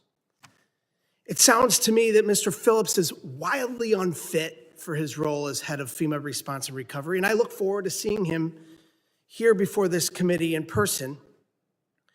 And so, Ms. Barton, while a shutdown in many ways can put FEMA in a bind, FEMA's not been effectively up and running since this president was inaugurated on January 20th of last year. In February, Mr. Phillips testified before the House Appropriations Committee the following, quote, "A lapse in appropriations would result in the furlough of many FEMA employees, limiting the agency's ability to coordinate effectively and affecting disaster relief outcomes." Ms. Barton, your testimony today largely made the same argument, that letting go of FEMA staff ties the agency's hands. How many employees does FEMA have at this moment? Hi, Mr. Congressman. We have, if you count the core staff, which is part of our team funded through the Disaster Relief Fund, it's about 10,000 people. And it gets to about 20,000 people is our full accounted for staff. I'd like a specific number. I've heard 17.5 from you earlier today. I've heard one of my colleagues say 22,000. We need a number, especially given the fact that 2,000 personnel have left since last year. How many staff have been fired from FEMA or have left the agency? Yes, Congressman, I can follow up with your team and get you those numbers. And is your agency still moving forward with plans to cut the FEMA workforce in half? I'm not familiar with any current guidance as far as cutting the workforce by any sort of percentage. I do know that we have a new secretary who's been confirmed and sworn in, and we're looking forward to working with him. So it was reported in December of this past year that there were plans to cut the FEMA workforce in half. It's also been reported that the Trump administration has called for an entire FEMA disestablishment. The fact that FEMA should be totally done away with, which I absolutely disagree with, and I believe the American people disagree with as well, especially the states who are most impacted by catastrophic storms. Would you generally agree, yes or no, that having fewer employees to respond to disasters means a weaker federal response? The men and women of FEMA that I work with every day have been unwavering. We're over 70 days when you combine all the disaster, all the lapse days together. It's been extremely impactful, and it's not sustainable. We are days away from hurricane season starting. Just this weekend, we had flash flooding in Hawaii. We have tornadoes happening. We have fires raging. This is a 24/7 operation, and this is really impacting our folks, and that's what I can tell you today. Mr. Chairman, I'm out of time, but if I could just consent to submit into the record a GAO report titled FEMA Staffing Shortages Could Mean Disaster for Future Response Efforts. Without objection. I yield back. Thank you. Gentleman yields back. I now recognize the gentleman from Arizona, Mr. Crane, for 5 minutes of questions. Thank you, Mr. Chairman. Wow, this hearing has been amazing. I mean, this is even epic for Washington standards, the amount of gaslighting and lies that have been told in this hearing today. Mr. Chairman, I got a question for you. Mr. Chairman, real quick, got a question for you. Yes, sir. I got to ask you this because I'm all the way down the bench from you, and I know my hearing's not so good, but I believe at the beginning of this hearing, the ranking member, Mr. Benny Thompson, said that this is a Republican shutdown. Did he say that, sir? I don't recall Yeah, if he said it, but other he people have. He did say that. And it's just interesting to me because on January 22nd of this year, all Republicans on this committee voted to fund the Department of Homeland Security. Mr. Chairman, are you aware of any Democrat on this committee that voted to fund the Department of Homeland Security on January 22nd? I'm not. Not me neither. Then again, on March 5th, Mr. Chairman, of 2026, we again voted to fund the Department of Homeland Security. Are you aware of that, Mr. Chairman? Yes. Are you aware of any Democrat that's sitting on this dais today that voted to fund the Department of Homeland Security? I'm not. Yet we continue to hear that this is a government, shutdown by the Republicans. I also want to ask the witnesses here today. Did you guys hear the ranking member say that? Ms. McNeil, did you hear? Yes or no? I believe so. Yeah, you did, because that's what he said. And this is what happens in Washington. It's not really about truth or facts. It's about narrative and who can get their narrative out. I just want to make sure you guys are tracking along with this hearing and you guys aren't, boondoggled or deceived by the Democrat Party here, who's trying to act like this is a government shutdown. Mr. Correa, my friend and colleague on the other side, he actually said, no, it's TSA's fault, it's CISA's fault, it's FEMA's fault, because you guys haven't asked for reprogramming or rearrangement of funds. Did you hear him say that, Ms. McNeil? You haven't asked for rearrangement of funds, right? I did hear him say that. What about you, Mr. Anderson? Did you hear that too? Yes, sir. Did you know it wasn't your fault that your employees aren't getting paid because you haven't asked for the rearrangement of federal funds? I was unaware of that fact, sir. What about you, Ms. Barton? Were you aware of that? I was also unaware. What'd that make you guys think when you heard my friend, Mr. Correa, say that it's your fault because you haven't asked for the rearrangement of federal funds? It's not them. It's not that they keep voting against the Department of Homeland Security. It's actually your fault. You know, again, I had my staff check into this just to make sure not one single Democrat in this committee voted to fund the Department of Homeland Security. My colleague, Mr. Goldman, he said Republicans have voted not to fund TSA multiple times. Did you guys hear that? Admiral, did you hear that? Yes, sir. What'd you think of that, Admiral? I mean, you're probably tracking this. Your people aren't getting paid. Is that correct? Our people are not getting paid. Our civilians are at least 3 paychecks without pay. Yes, sir. Are you able to see through this, sir? I mean, you're speaking on behalf of your folks that aren't getting paid. Are you able to see through that? Sir, we continue to support our people who... I know that. That's not what I'm asking you. I'm asking you because a lot of the American people seem to be falling for this massive gaslighting campaign that this is a Republican shutdown. Are you aware of what's going on, sir? We are tracking this day by day. Yes, sir. Thank you. I want to show a video real quick. Federal authorities say Amir Balat and Ibrahim Kayumi were inspired by ISIS when Balat threw homemade bombs into a New York City crowd Saturday. Deadly shooting rampage in Texas. The alleged shooter wearing clothing referencing both Allah and Iran. Investigators say Ayman Mohammed Ghazali rammed his truck loaded with fireworks and chemicals into a West Bloomfield synagogue. The gunman who killed one person and injured 2 others at Old Dominion University have previously been convicted of providing material support to ISIS. This is what we're dealing with right now. Not a great time to have the Department of Homeland Security, whose job it is to protect American citizens, be shut down. And these are some of the Democrat quotes right here. Senate Minority Leader Chuck Schumer, we shouldn't shut the government down over disputes. He said that in 2018. Senator Mark Kelly in 23, a government shutdown would have serious impacts. Airports could have major delays. We can't let any of that happen. I want to close with this. I want to thank Ms. Barton and Mr. Phillips for coming to my district to try and help a forgotten city, Globe in Miami, dealing with disaster relief. Thank you guys for coming out. They feel all the time like they get forgotten constantly, so thank you for trying to help folks in my district recover from the flooding that we've had. I yield back. Gentleman yields back, and we're going to take a brief 10-minute recess for a restroom break, including one for myself. So thank you. We'll be back in 10 minutes, quicker if everybody moves, all right? Thank you. Chair reminds all members that the chair will enforce the rules of decorum at all times and urges all members to be mindful of their remarks. I now recognize myself for an opening statement. Good morning. I want to start by thanking our witnesses for appearing before the committee today. Chuck Schumer and the Senate Democrats shut down the Department of Homeland Security 40 days ago. Their actions are reckless, dangerous, and unacceptable. Today, we are fortunate to hear from the leadership of 4 DHS components that have been dealing with the direct impacts this shutdown has placed on their agencies, their missions, and their workforce. It is unfortunate that Senate Democrats chose to shut down DHS and weaken our national security posture for their own political gain, especially at such a critical time and heightened threat environment across the homeland. Senate Democrats have repeatedly held up and voted against a bipartisan bicameral deal to fund DHS for fiscal year 2026.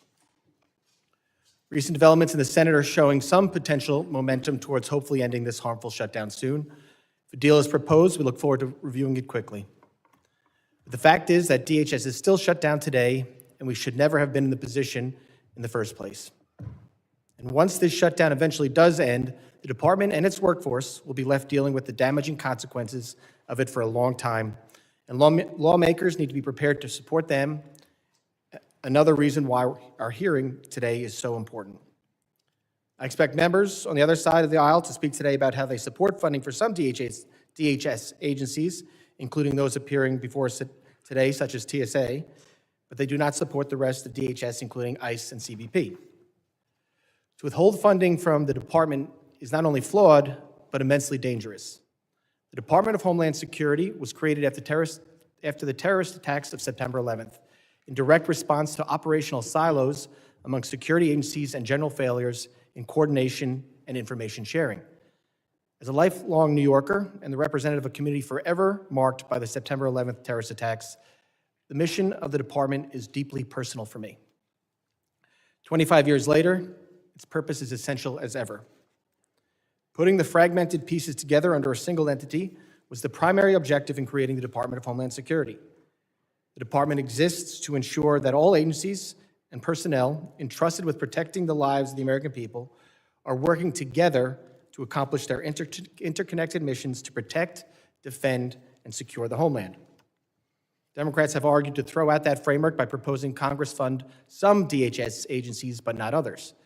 This approach would dangerously degrade interagency coordination. Responding to threats, protecting the American people, and preparing the country for future events requires the coordinated efforts of dozens of DHS agencies and hundreds of thousands of dedicated individuals all working together to accomplish the department's no-fail mission. The shutdown has caused massive disruptions across our airports and travel system nationwide, weakened our nation's cybersecurity posture, and left states unsupported. With less than 100 days until the start of major events across the United States, such as FIFA World Cup, Sail 250, and America 250, we cannot afford to let DHS go unfunded and unsupported. TSA security officers, CISA cyber defenders, civilian Coast Guard personnel, and FEMA emergency management professionals, while deemed essential, are going unpaid.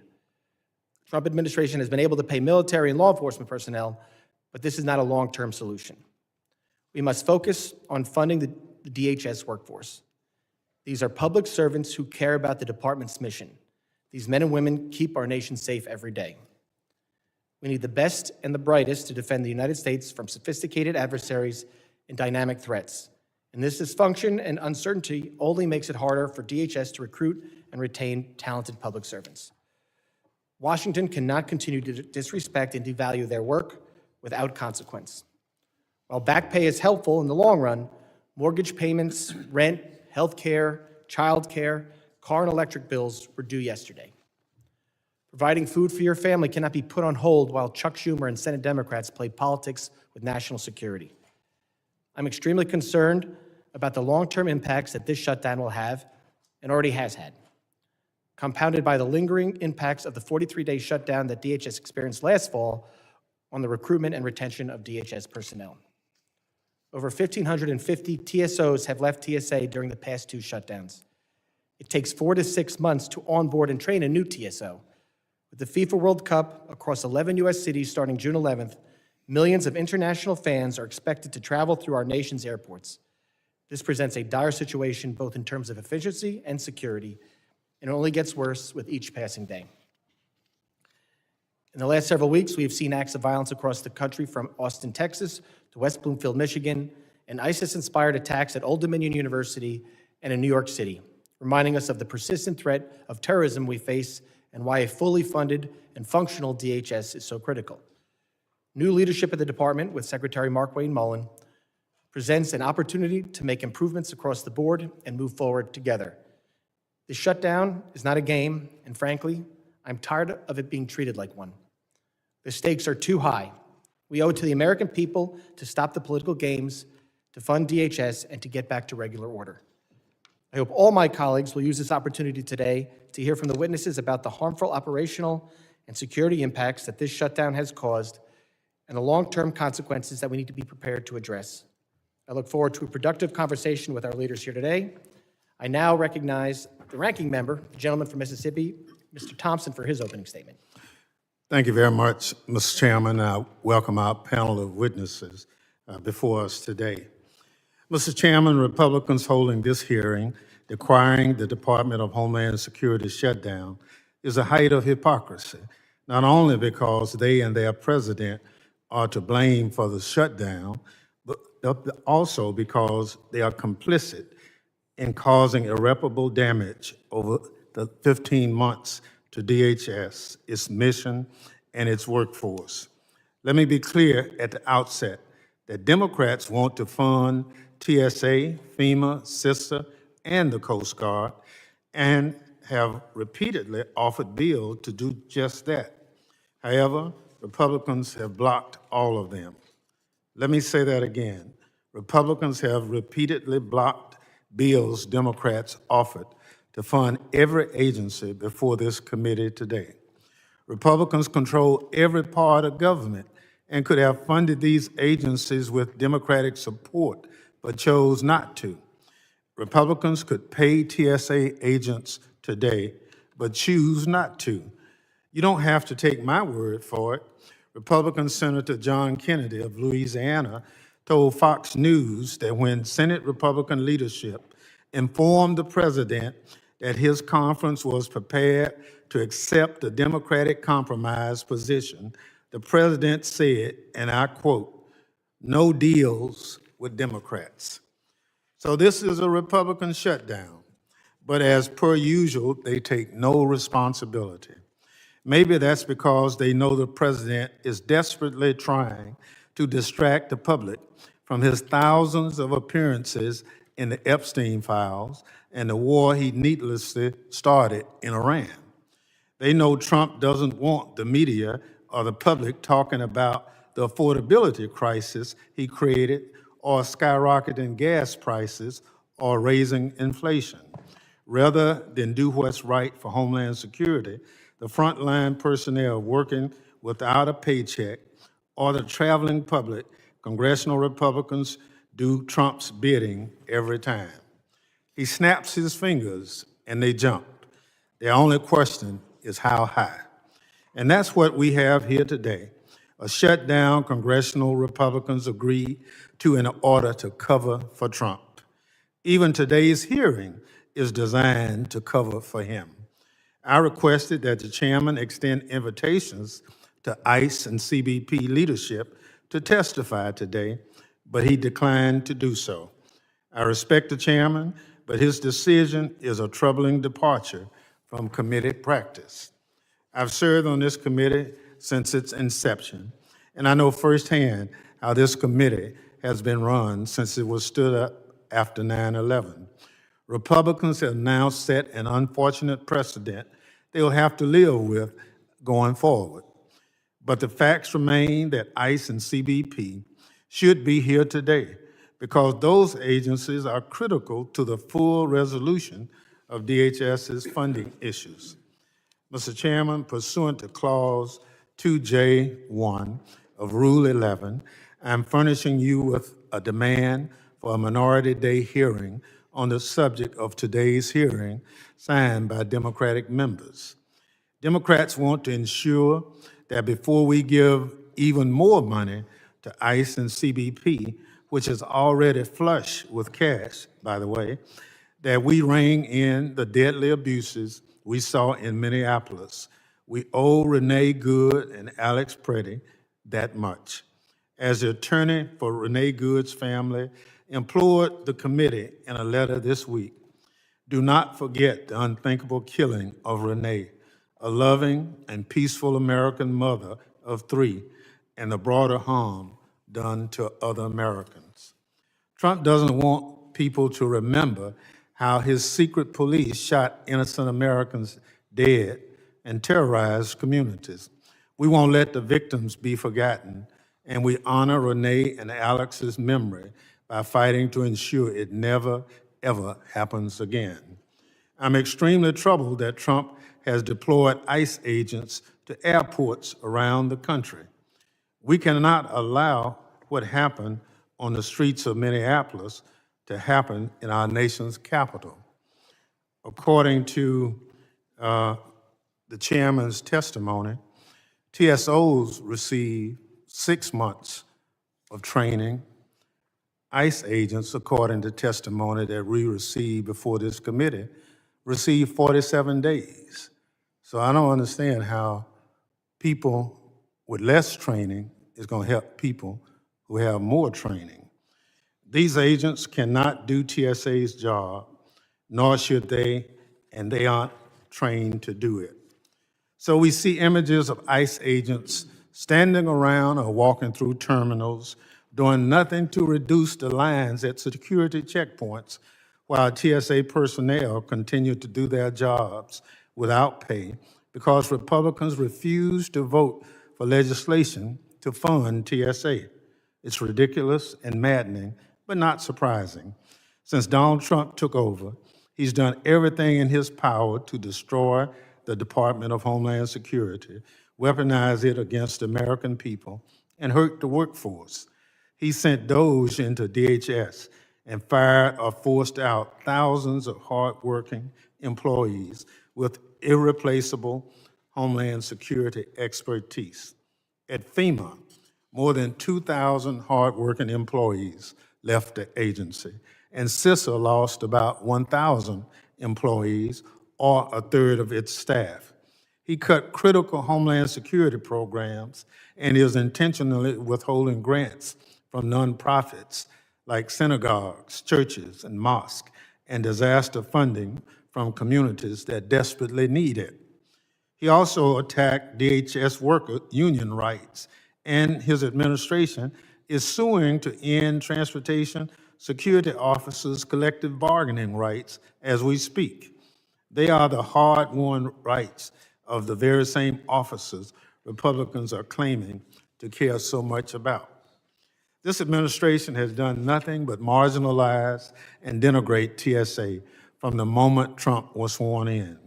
Meanwhile, Democrats have been fighting for the TSA workforce since long before Republicans discovered this week, apparently, that DHS is more than just ICE and CBP.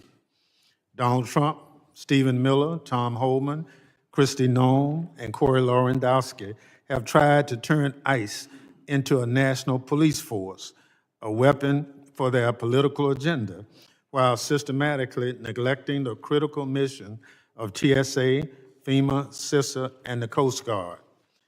As part of their effort, Trump has installed incompetent and unfit DHS leadership who have used their positions for personal gain. At the top of the list is disgraced former Secretary Kristi Noem, who lived rent-free in government housing meant for military leadership.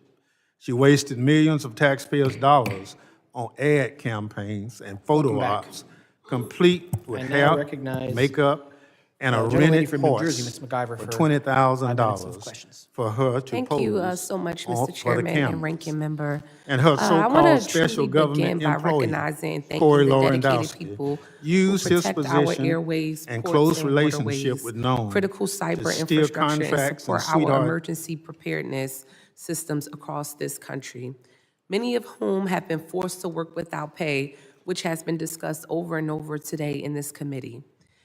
You do not deserve this if you are tuned in or in this chamber today. You deserve better.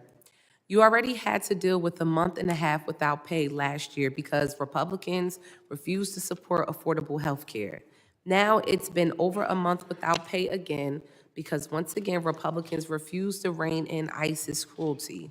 We're here, just to be clear, about ICE's cruelty that we've all had the opportunity, no matter what side of the aisle you're on, see play out in broad daylight in front of us all when they killed American citizens right before our eyes. This hits close to home for me because my district, New Jersey's 10th Congressional District, is home to one of the largest airports in the country, Newark Liberty Airport.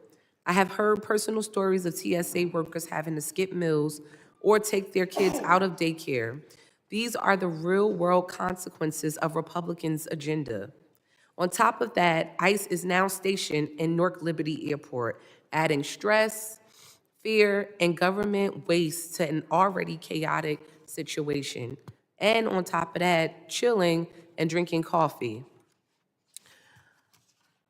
Acting Administrator McNeil, you mentioned earlier in one of your testimonies that ICE was helping TSA agents operate the CAT machine, which basically, for those who do not know, validates IDs at TSA checkpoints. ICE does not have the specialized skills or training with that technology. Most of them only have 41 days of training that we heard in the last hearing of training to be an ICE agent. So let alone, they surely do not have training on this specialized technology. How are they helping operate this machine, this technology? How is that possible? Congresswoman, we do have training for the operation of the travel document checker, and during the last 43-day shutdown, we also had to train additional employees to operate the TDC, including airport staff and others that volunteered to help us during that extended shutdown. And this time around, we're doing the same thing with the the ICE ICE agents. folks who got here to the airport this week, you offered them training on the CAT machine already? We have spent several days doing training on multiple different functions. Several days. non-screening Today is functions. Wednesday. So when were they getting serval training? Was it this week or last week? It was this week. Okay, so they started getting training on Monday? Correct. And you talked about like your training and everything that goes into TSA, being a TSA agent that takes 6 months. You're telling me that you were able within 72 hours to train ICE agents how to operate the CAT technology system.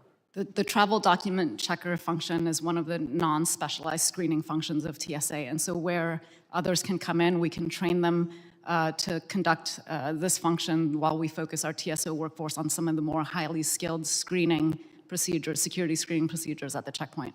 Can you run through again what ICE is doing at these airports? Because at my airport, I've spoken to them. I had multiple calls with each of them, and basically ICE is standing in the lobby area, not operating these machines like you said. I don't know if this happened in every other airport, because only could speak to Newark Liberty Airport, but they're not doing anything other than being accompanied with the Port Authority police officer and standing in the lobby. So, I mean, what are they doing? Like, what's the list of duties that you are allowing ICE agents basically to do when it comes to TSA screenings? Yeah, so they're helping us on several different functions, including queue management, helping us with exit lane staffing, divesting, giving passengers instructions on how to load up their bins and all of that, and then helping operate the travel document checker as well. And all of these require certain levels of training, and we've done that over the first few days of this week. And obviously, you know, when we roll out operations, it takes a while to really get folks, embedded into our operations, and it's gone extremely well. And our feedback from the passengers and our field leadership has been very positive. Well, I wish I could say the same thing for Newark Liberty Airport. That's not the case there. Folks are really annoyed, just seeing them standing around, because once again, I'm telling you critical information, factual information, that they're not doing any of that you just ran down at Newark Liberty Airport. So obviously there's some disconnect in what is going on and what is happening. I just want to point out, Chairman, I'm not sure what's wrong with the clock, but it definitely hasn't been 5 minutes. Not unless I'm just crazy. It's been a long hearing, but I'm down to 3 seconds, and that seems like that went really quickly. I will end with one thing. Acting Administrator McNeil, do you believe that, do you support a bill just to fund TSA at this moment in time? I support the funding for the Department of Homeland Security, which includes TSA, but as I mentioned earlier, we don't function in a silo at the Department of Homeland Security. I mean, your responsibility is TSA, though. am So are part you of the representing leadership team of the TSA or Department of Homeland Security? Which one do you represent, Homeland Security or TSA? We are one team, one mission at DHS. Oh, that's unfortunate, and I hope TSA members are seeing this, because your main function and responsibility should be of TSA and protecting them and making sure that they get paid. With that, Mr. Chairman, I yield back. Thank you. Gentlelady yields back. I now recognize the gentlelady from South Carolina, Ms. Biggs, for 5 minutes of questions. Thank you, Chairman Garbarino, for holding this hearing on the Democrat shutdown of DHS. And I would like to thank these witnesses for taking time out of their busy schedules to be here with us today. We appreciate the work that you do to keep our nation safe, even when the job is difficult. Over 260,000 Americans are going to work right now without a paycheck. I've been back and forth from South Carolina to Washington numerous times since this shutdown started. I've stood in those airport lines. I've talked to the TSA agents, and they are working, and they're working very hard. They're polite. They're doing their job. And frankly, I don't know how they're doing it because a lot of them are trying to raise a family, pay a mortgage, and keep up with their bills. We are seeing reports of TSA agents selling their own plasma just to put gas in their cars to drive to work. And it's appalling to me that we're sitting here today arguing about this. TSA workers have gone nearly half this fiscal year without pay. The lines are longer, the morale is gone, and people are quitting because they literally can't afford to stay in their jobs. But most disturbingly, look at what happened at LaGuardia just 3 nights ago. We saw a deadly collision on a runway. 2 pilots lost their lives and dozens were injured. While we wait for the full investigation, we already know our aviation system is under unprecedented stress because of this stalemate. When you stop paying the people who keep our country safe, you are playing with fire. Meanwhile, nobody on this dais is missing a paycheck.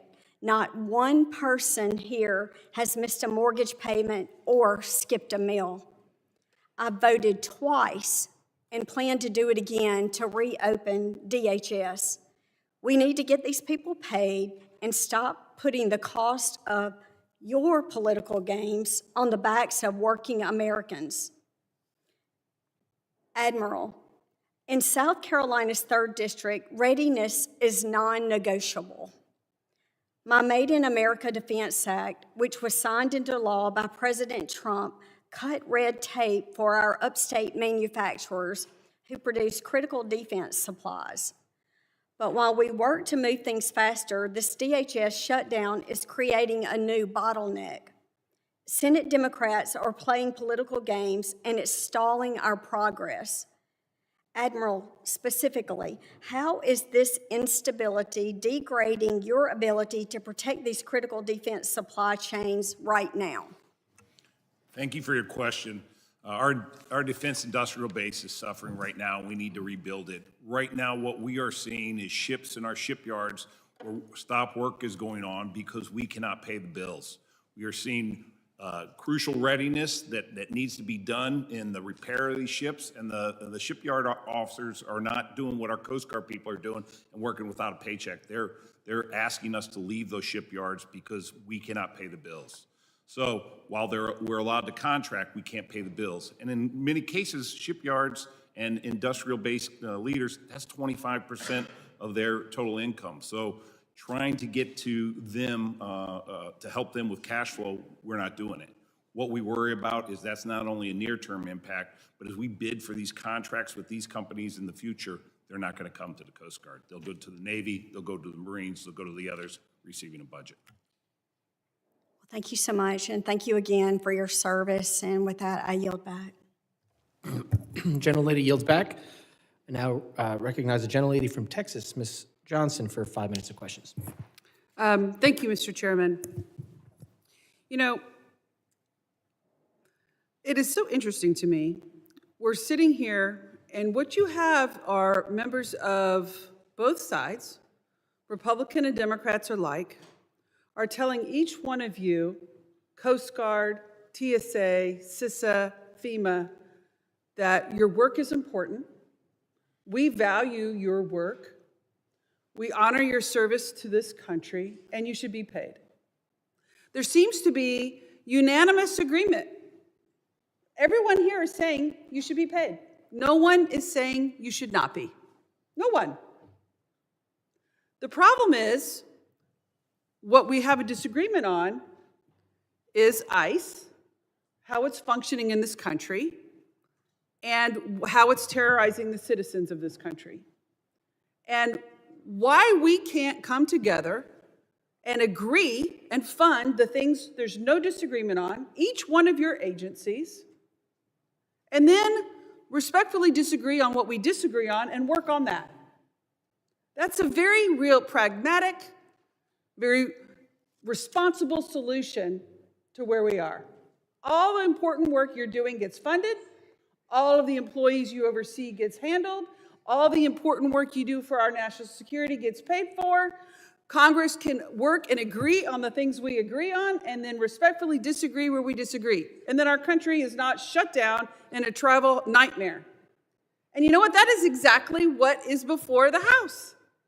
I've signed a discharge petition to pay each one of you. Every one of my Democratic colleagues has said, we agree with all this rhetoric on the right that you should be funded. That's what the American people want. That is responsible government. That is where when people come together, members of both sides, you should be able to fund what you agree on, and then when you disagree, you work hard to solve that.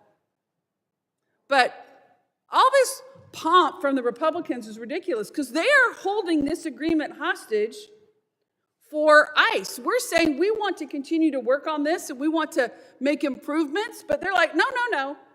We're going to insist on the issue that we have no agreement on in this country and put you guys all at hostage for that. And that is what is wrong with government. That is why people don't trust the process. That's why the American people are so frustrated. There's absolutely no reason for our airports to be in this crisis and all of the men and women that you serve. And I agree with my colleagues on both sides of the aisle. I travel through DFW all the time. The men and women of the TSA are doing the very best they can under very difficult circumstances. We need FEMA in Texas. It's a critical organization. We need you to be functioning. I'm ready to fund all 4 of your agencies right now. I was ready to do it before I voted to, signed on to make that happen. But unfortunately, partisanship is getting in the way of you guys being funded yet again. It's another exhibit in a long line of exhibits of how dysfunctional Congress is. Because right now, Republicans, they could fund you, but they're choosing not to. There is a vehicle on the table to fund each one of your agencies right now, and Republicans are refusing to do it. And let me just tell you why we're saying this is critically important. In my district, a constituent that I had was part of the Afghanistan evac program. He worked alongside our military in Afghanistan, was brought to this country by the United States of America. We brought him and his family here. He was detained by ICE and taking his kids to school, and he's dead 24 hours later. And that cannot be allowed to happen in this country. He's a father of 6, was working. Do you know how many criminal convictions he has? 0. That is why ICE is so broken, and that is what is so wrong. And your agencies should never be held hostage to justify the rogue terroristic attacks that these agents are doing upon the citizens and the people of this country. And I am sorry that Republicans are holding you hostage because we want TSA functional. Our air traffic control system is fundamental to this country. The Coast Guard, you do admirable work, sir. And the men and women in the Coast Guard are heroes and should be paid. But what is happening and what happened to my constituents should never be allowed to happen in this country, and we're going to hold the line until we can make some serious corrections to what ICE is doing. And I'm out of time, and I yield back. Oh, wait, one thing. Mr. Chairman, I ask unanimous consent to offer into the record an article titled U.S. Flight Attendants Demand Pay for TSA to Keep Airports Secure and Not Create Havoc with ICE. Without objection. For clarification purposes, House Republicans have voted to fund the Department of Homeland Security twice, including the 4 agencies that are here today. So that's for clarification purposes. I now recognize the gentleman from Colorado, Mr. Evans, for 5 minutes of questions. Thank you, Chairman, Ranking Member, and of course to the witnesses for coming. Wow, I can't believe I just heard my ears. I spent 12 years in the U.S. Army, deployed overseas as part of the global war on terror, another 10 years in law enforcement. I literally just heard my colleague across the aisle say ICE is committing terrorist attacks. I don't think you can get a clearer example of where folks stand when my colleagues on the other side of the aisle compare federal law enforcement to terrorists at a time where we have literal terrorists that I deployed to fight committing attacks in the homeland. That's incredibly disappointing to me. It's incredibly disappointing to me because as a police officer for 10 years, I know what the path was that led me to Congress. I watched all of my colleagues on the other side of the aisle push to defund law enforcement. They ran on this message. They opened our borders, and that's what's happening today.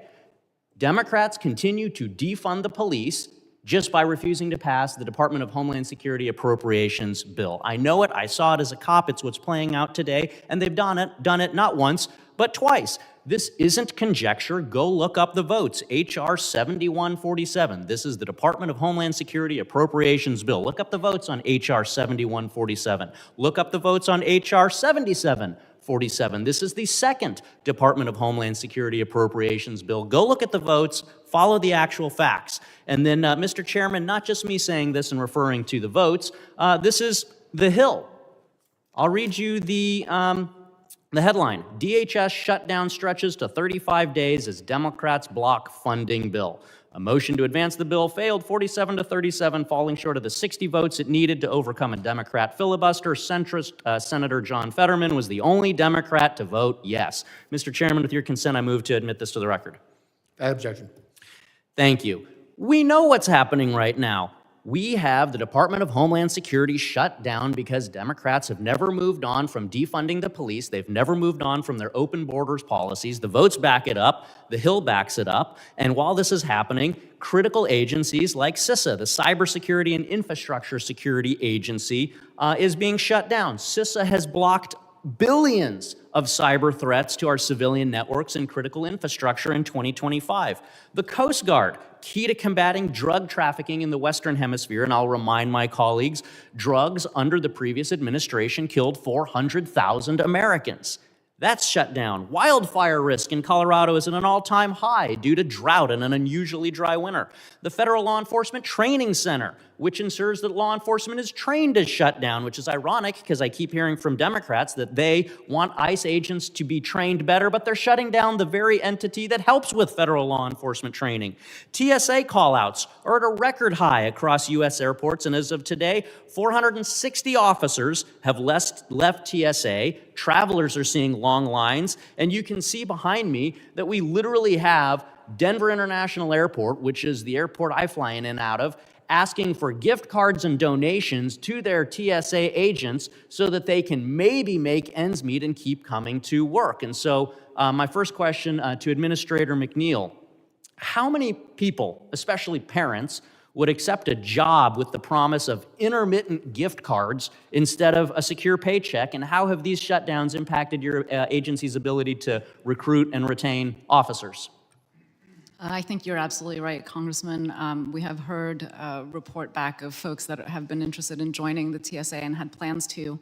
But you know, with the situation this year and us being in our third shutdown, it's really hard for them to go home and tell their family, this is the job that I'm going to take. It's a job that pays me half the time for my work. And so I think that is really a challenge for us.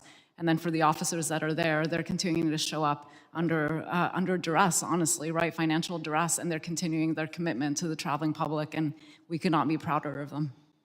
Our thanks to those TSA officers. In my remaining 45 seconds to FEMA, I spent 12 years in the U.S. Army, Black Hawk helicopter pilot. I've flown on wildfires, fought wildfires. We're facing historic drought in the West. Tell me how FEMA not having the funding impacts their ability to do the pre-planning for some of these major disasters, including wildfires. Yes, Congressman. Like I mentioned earlier, we have about 45,000 people a week. Those are emergency responders, leads for states on response efforts that are missing out on critical training. Wildfires are ongoing, as you know, right now, and those impacts of them not getting that training may not be measured, but it is being missed out. I hear every day from external partners how much it's impacting them. Our national security is at risk. Fund the Department of Homeland Security. Yield back. Gentleman yield back. I now recognize the gentleman from Puerto Rico, Mr. Hernandez, for 5 minutes questions. Thank you, Mr. Chairman. There are over 700 TSA employees in Puerto Rico right now who are about to miss their third paycheck. And there is a proposal to fund TSA and pay these employees, but Republicans are holding back on it. I think this is a disgrace. Ms. McNeil, President Trump has ordered ICE agents to airports to supplement security during this shutdown, correct? That's correct. And those ICE agents are getting paid, correct? That's my understanding, yes. And those TSA agents they're supposed to support are not getting paid, correct? That's correct. So we have a policy in place where we don't pay the people who are qualified to do the job. As a result, they're missing out, they're not going to work, they're quitting, and we're sending people who are getting paid to do a different job. How is that fair? I don't think that's policy. That's a matter of not having funding. It's a matter of not having funding, and there is a proposal to fund it and to solve this problem. But we have a system where we have a group that is paid to watch the lines and then highly trained TSA professionals working for free. Now, you'd agree that a TSA officer is better qualified to handle aviation security than an ICE agent, right? That's what TSA officers are trained to do. Right, so we are penalizing the most qualified people. What is TSA doing right now to keep those families who are not getting paid from being evicted? I'm here today to ask for funding for the Department of Homeland Security. They're not doing anything, and they're not expressing, and you as an agency head are not expressing support for proposals to fund TSA and delay funding for ICE, who are getting paid. What are they doing? That is your responsibility to fund the U.S. government. And there is a proposal in place for that, and Republicans keep rejecting it. What are they doing to help feed those employees and their families?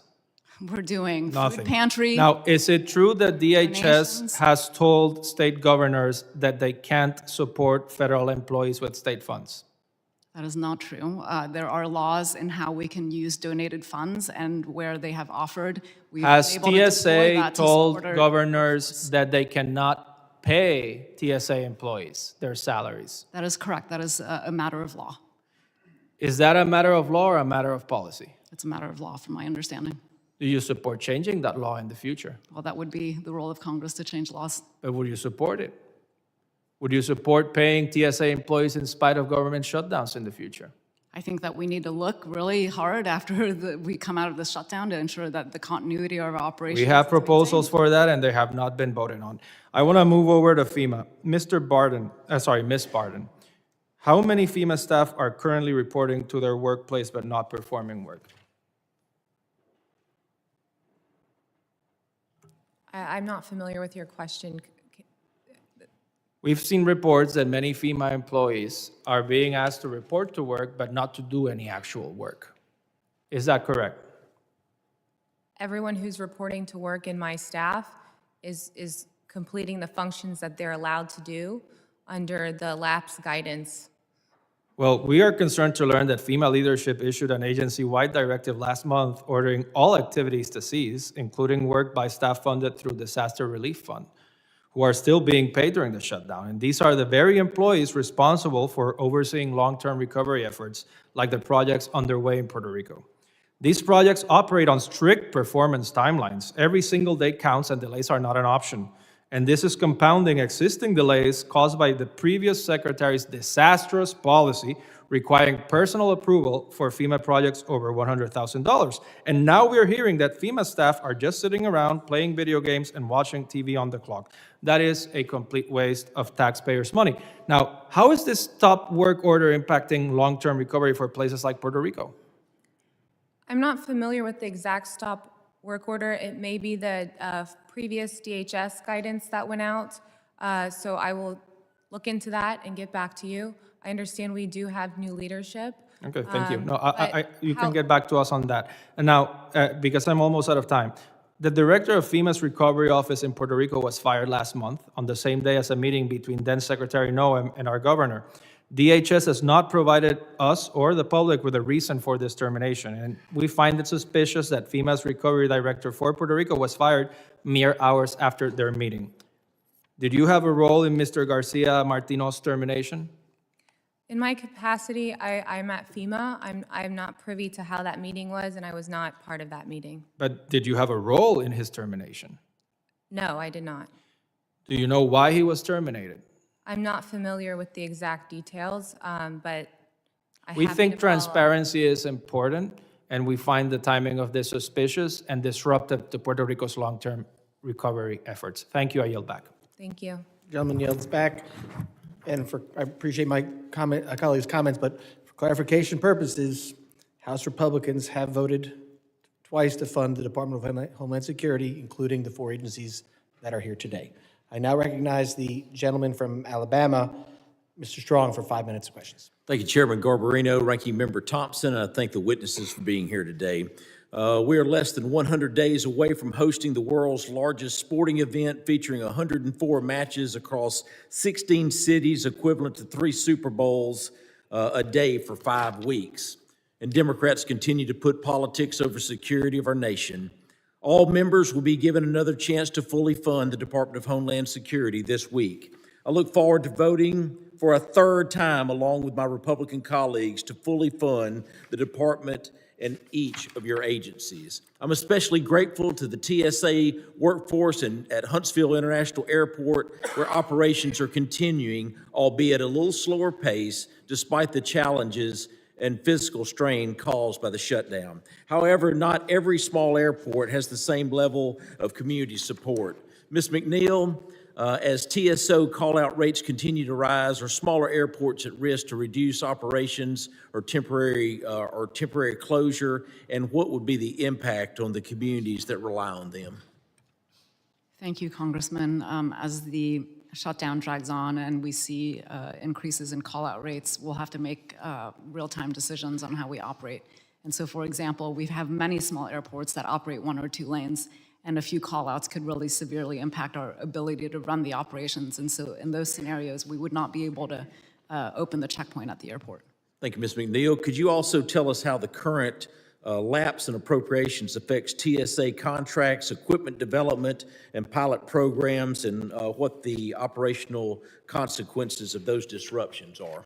Thank you, Congressman. So yes, during a shutdown, there are delays to our acquisition and procurement and deployment of new technology.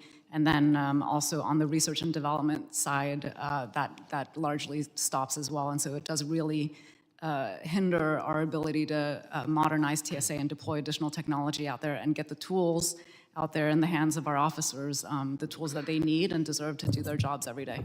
Thank you. Turning to Ms. Barton, with over 40 years of experience as a first responder, assistant fire chief, I take public safety and emergency response efforts very seriously, especially those undertaken by our firefighters.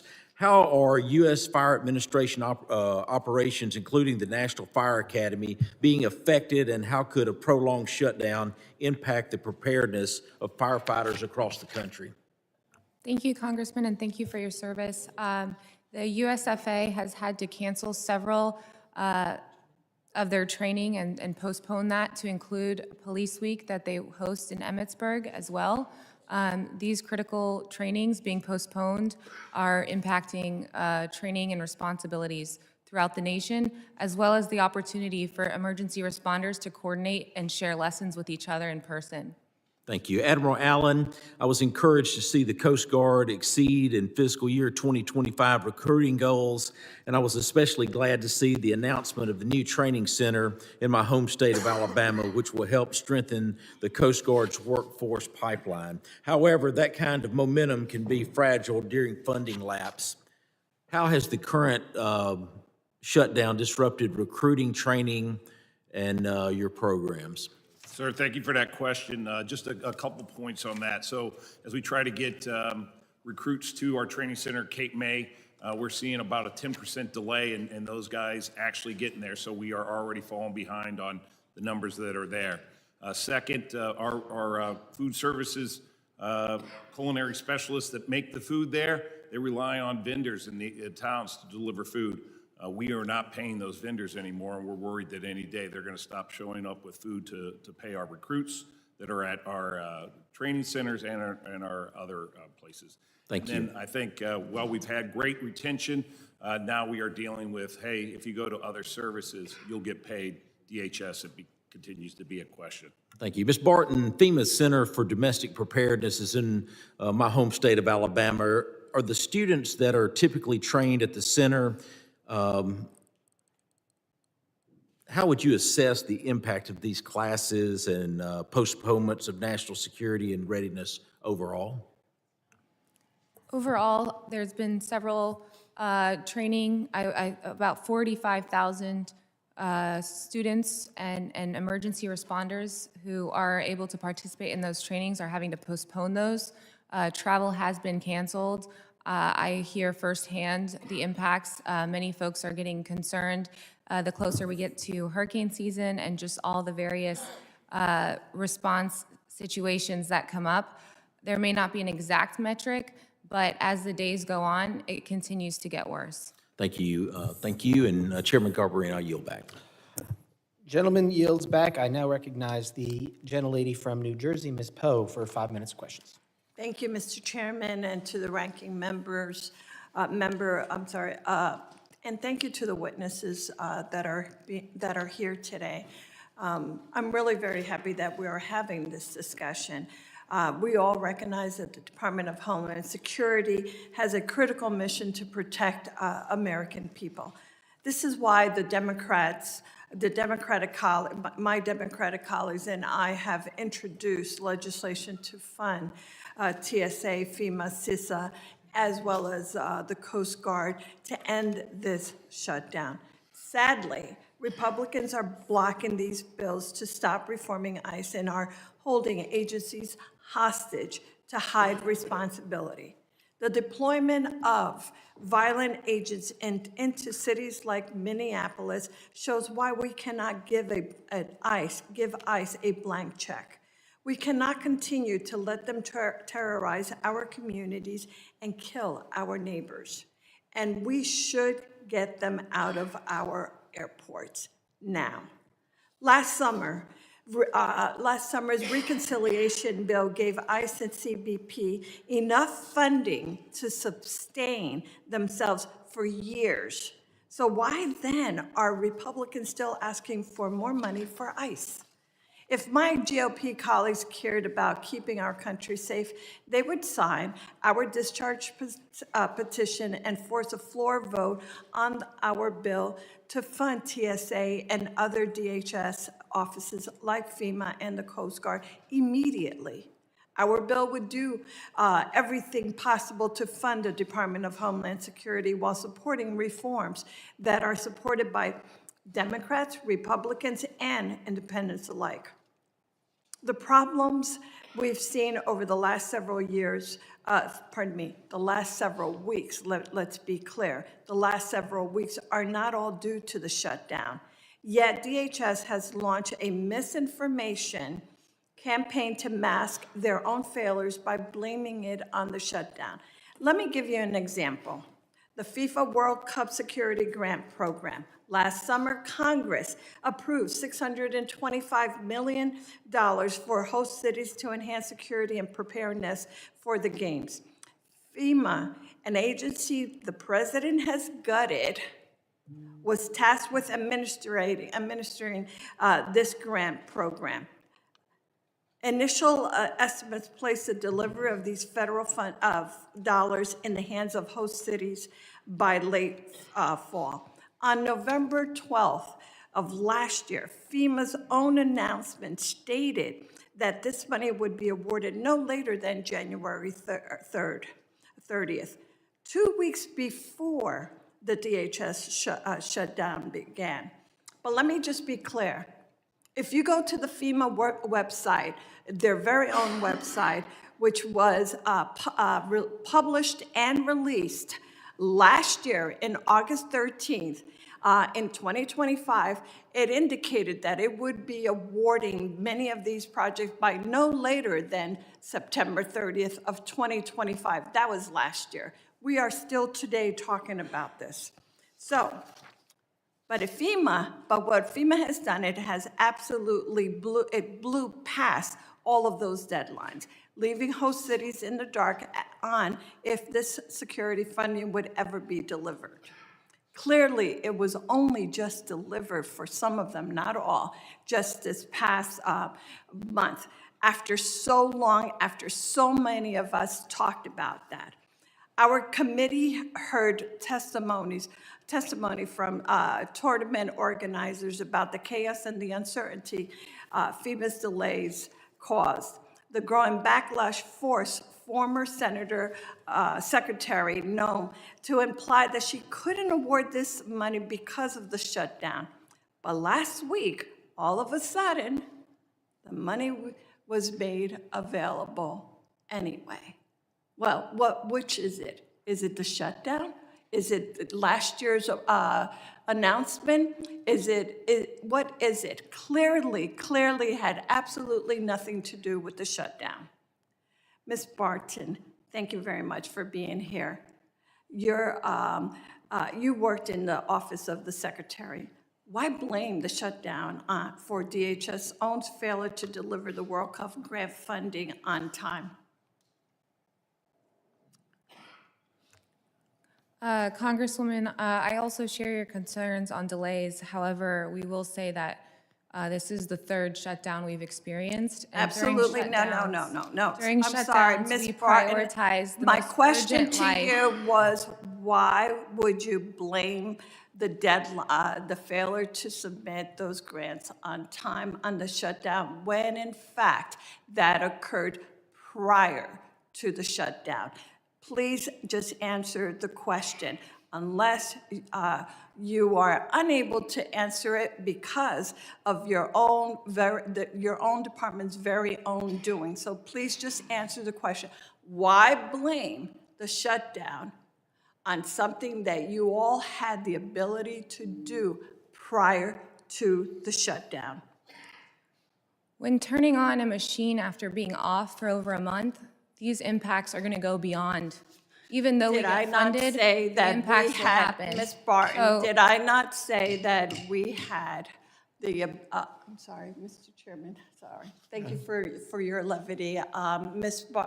Barton, I clearly am out of time. Mr. Chairman, thank you for giving me that, the ability to speak beyond that. Let me just say that that's a question that still lies in front of us. We certainly need to do something about it. I yield back. Gentlelady yields back. I now recognize the gentleman from California, Mr. Fong, for 5 minutes of questions. Thank you, Mr. Chairman. Thank you for the panelists for not only your testimony, but your service to our country and your teams as well. America's Homeland Security is not a political game. Every agency tasked with our Homeland Security needs to be fully operational at full strength, period. Last month, the U.S. House of Representatives passed a bipartisan funding package for the Department of Homeland Security. Regrettably, Senate Democrats chose to abandon this bipartisan and bicameral deal, which brings us here today. Our nation, unfortunately, is less safe, and Homeland Security personnel are continuing to work without pay. In my home state of California, we are preparing for the World Cup. We're preparing for the Olympics. However, attendee safety and the success of these games hinge on the Department of Homeland Security's ability to work with state and local law enforcement agencies, even through government shutdowns. I wanted to ask each of the panelists, I know each of you have a different role to play in the planning, but have there been any key planning milestones that have been missed due to the shutdown when it comes to the planning for these international events? And if DHS were fully funded today, how long would it take to get back on track? And we can start from the Admiral and go on down. Yes, sir. As we do planning for these big events, we have missed milestones, and our estimate is every day that there's a shutdown, it takes us 2.5 days to recover. Ms. McNeil. Congressman, I guess that the impact is felt really on multiple fronts, but first it's about staffing the airports that are supporting the FIFA locations, and we have plans in place, but that is based on, what we understand are laid down to be. If we see a spike in attrition, we're going to have to pivot. And as I mentioned earlier, hiring and training takes a while, and so that will impact our posture for FIFA. On the other part of this is the counter-UAS mission. Our federal air marshals are acquiring technology, and with the delay in funding and the shutdown, that is pushing that to the right, and we're running right up to the wire in our ability to procure, deploy, and train with these counter-UAS technologies. Mr. Anderson. Thank you, Congressman. There are impacts across all segments of CISA's mission at this time. It is, a burden borne nearly exclusively by our employees and the contractors that are supporting them. So whether it's for World Cup or America 250 events or LA 2028 prep, we're going to continue to see compounding impacts here. They're going to affect both the items that require proactive planning like that and our ability to have a ready workforce that's going to be able to respond to the reactive elements within our threat environment. Thank you, Congressman. FEMA's role in the FIFA World Cup planning, we provide critical funding, training, and preparedness support to these communities, including security planning.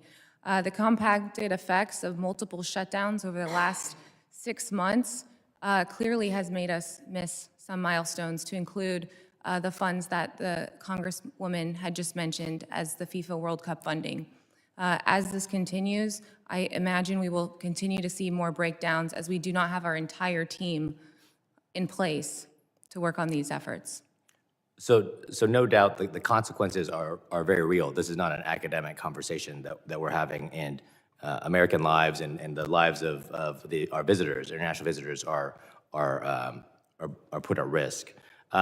In terms of coordination, how has the shutdown affected information sharing and coordination with local law enforcement and host committees? Our fusion, joint task forces, our interagency planning groups, how has that been affected, and what gaps are forming right now? Now, we'll start with that. Questions for everybody. Sir, I'll start. So we continue that function as far as intelligence sharing and law enforcement track. What I would say is, when you look at these events, these are very complicated events. These are not pickup games. They require a lot of coordination, synchronization, training, and we're looking to bring in new assets and training on those assets. So it's not only a point of intelligence, but the what we do with that intelligence to buy the right assets and get the right training for the people that are doing it. Congressman, we are also continuing the collaboration with state and local authorities on intelligence and information sharing, but we're not working at full force right now because during a shutdown, we have many mission enabling and other functions that are furloughed, and so it is impacting the pace at which we are doing that, and we're looking forward to getting back to normal order. Intelligence information exchange continues. It persists through the funding lapse at CISA, but I will tell you that the capacity for us to continue to do that is becoming exceedingly strained. I have a single day just a couple of weeks ago that we received 6 resignation notices from the highly technical subject matter experts that we have in places like our threat hunting and incident response sections. That's not a sustainable model going forward, and at some point, the compounding risk within this dynamic threat landscape is going to cause real damage to American people. I've run out of time, but I thank you for the information. It's a very sobering assessment, and we need to get the Department of Homeland Security open as quickly as possible. Today, we need the Senate Democrats to take up our bill. Thank you, Mr. Chairman. I yield back. Gentleman yields back. I now recognize the gentleman from Virginia, Mr. Walkinshaw. Thank you, Mr. Chairman. Mr. Anderson, you've been at CISA since September of 2025. Is that correct? Yes, Congressman, it is. Okay. And I presume you have some awareness, you've reviewed what took place at CISA between January 2025 and September 2025. And I want to walk through that time period because I think it's important context for your testimony today. Is it true that CISA's workforce was reduced by approximately 1,000 employees in early 2025? Yes or no? I'd have to get you follow-on information about the early 2025. Thank you, Mr. Anderson. Is it true that some CISA employees were reassigned from CISA to ICE and CBP in 2025? Yes or no? To the best of my understanding, less than 10 employees have been reassigned. Is it true that CISA's previous acting director, who was recently removed from his position, failed a polygraph test, which was required to access certain sensitive documents? Yes or no? I'd have to refer you to our security office. It's been widely reported that is true. Is it true that the senior staff leading CISA's Secure by Design initiative, which promotes the development of more secure technologies, left the agency? Is that true? We've seen vacancies in several spots that will continue to compound. Senior staff leading that effort left. Is it true that the Multi-State Information Sharing and Analysis Center, which provided cybersecurity services to state and local governments, was eliminated? Is that true? That is not true. It is true. The MSI set continues to exist today, sir. Our funding for it through the cooperative agreements does not. That ended in September of 2025. Yeah. The funding's kind of an important part of it for the state and local governments who participated in it. The funding is kind of a critical piece of it. Is it true that the Election Infrastructure Sharing and Analysis Center was eliminated? No, sir. Again, it was not eliminated. We continue to. Was the funding for it eliminated? I would have to yes. back you with. Is it true that the Cyber Safety Review Board was disbanded? The Cyber Safety Review Board Authority still exists, and should there be an incident... Is it operating? Is it functional today? Sir, the Secretary has the ability to call a It's CSRB not. together. Is it true that the Cybersecurity Advisory Committee was eliminated and is not functioning today? I'm sorry, sir, I didn't catch which particular... Cybersecurity Advisory Committee.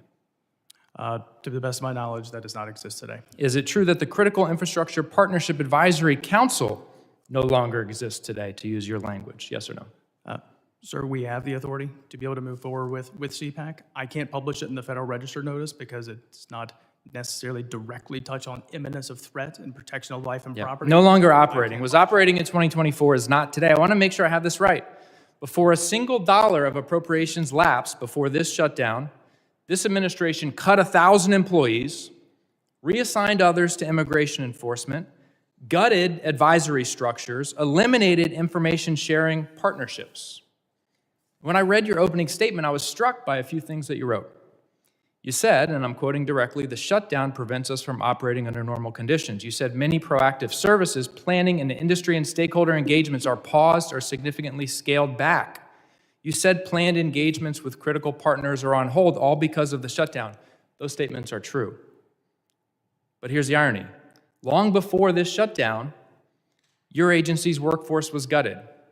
Advisory committees and stakeholder engagements were shut down. Information sharing centers eliminated. The shutdown didn't start this crisis at CISA.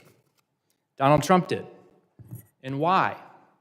Because in 2020, CISA refused to validate his stolen election conspiracy theory, and one of your predecessors, a patriot, refused to validate President Trump's stolen election conspiracy theory. The legislation Democrats have put forward would fund CISA and pay your staff, but what we really need is an administration that treats cybersecurity as a national security priority and rebuilds from the terrible damage that's been done. Mr. Anderson, I want to go back to Acting Director Gautam McCullough and the failed polygraph test.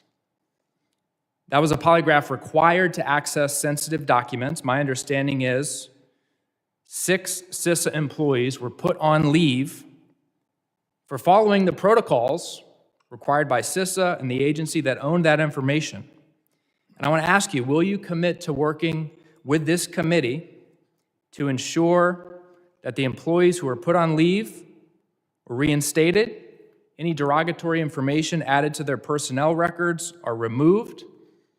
And if you won't commit to that, will you commit to briefing me and any other members of this committee about that incident? I want to know why Director Gautam McCullough failed the polygraph test and why 6 employees who were following the agency's protocol were put on leave. Yes, sir. We would be happy to be able to share that information with this committee. However, I will have to refer you to the Department of Homeland Security's headquarters elements. That's actually leading any investigation pertaining to that. That is not an item that's being investigated within CISA. Well, will you commit to briefing us and helping to facilitate a briefing on that incident? I'm committed to going back to DHS and carrying forward that request back, sir, to be able to share that information with you. All right, thank you. Gentleman yields back. I now recognize the gentleman from Tennessee, Mr. Van Epps, for 5 minutes. Thank you, Mr. Chairman, for holding this critically important hearing and to our witnesses for joining us. We are nearly 40 days into this feckless shutdown. The cost of this Democrat political stunt is the invaluable human capital of the men and women that serve DHS. Under the Biden administration's open border policies, we had criminals coming into the country that are putting American lives at risk. Like in the case of 18-year-old Sheridan Gorman, just this week, murdered by an illegal alien who shouldn't have been here in the first place. Her sister is a student at Vanderbilt University in my district. This family is suffering unimaginable loss and pain, and I'm sick of it. And yet Democrats are still keeping DHS shut down, the very department in charge of protecting Americans at home. Because of Democrats' political games, TSA personnel have gone multiple pay periods without compensation. 95% of TSA's workforce is deemed essential, and we rely on them every day to keep us safe. These agents serve our country and keep us safe every day. And I'm thankful for President Trump and this administration for doing so. and yet Democrats are treating them like sacrificial lambs. This is absolutely no way to thank these brave men and women. Not only that, but Democrats are creating a compounding workforce shortage crisis for TSA. Already over 400 transportation security officers have separated from TSA, and because it takes 4 to 6 months to train a TSO, TSA hasn't finished fully training those hired to replace the officers that left during the last shutdown. So here we are in March, with the first World Cup events only a few months away, and even if we reopen today, we won't be able to fully replace the officers that have quit because of Democrats' unnecessary and destructive shutdown. Ahead of summer, America's busiest travel season, and major events like FIFA, the Olympics, and America 250, not to mention the increased terror threat due to the conflict with Iran, Democrats are foolishly crippling TSA and putting American lives at risk. This ridiculous shutdown has gone on long enough. It's time for my Democrat colleagues to come to their senses. Now, I want to thank our witnesses for joining us, as I know you all are operating with a diminished workforce. Ms. McNeil, TSA lost over 1,000 TSOs during the last shutdown, and we've already lost another 400 during this shutdown. The fact is we don't have 4 to 6 months to train and surge workforce needs ahead of the World Cup. Can you talk a little bit more, expound on how you're preparing to accelerate preparedness ahead of the anticipated high traffic? Thank you, Congressman. We are obviously watching our attrition rates very closely, looking at our ready pool for recruitment to see what we can do there as well. We have a national deployment force, which is a national force where we can surge in different locations. We're looking to increase those numbers and the training for officers to join that force, and it'll allow us to surge to these different locations. But I will tell you that we are in a very dire situation when it comes to our ability to staff the multiple different locations for the FIFA World Cup, as well as the base camps where the teams are going to be. I mean, this is going to be a really complex operation. And what's more, what we are seeing in this shutdown is that more experienced officers are leaving, and that expertise you can only make up with time and experience. Thank you. Admiral, I want to talk a couple of questions on Coast Guard impacts on readiness. Sir, how has the shutdown impacted Coast Guard's access to maintenance facilities?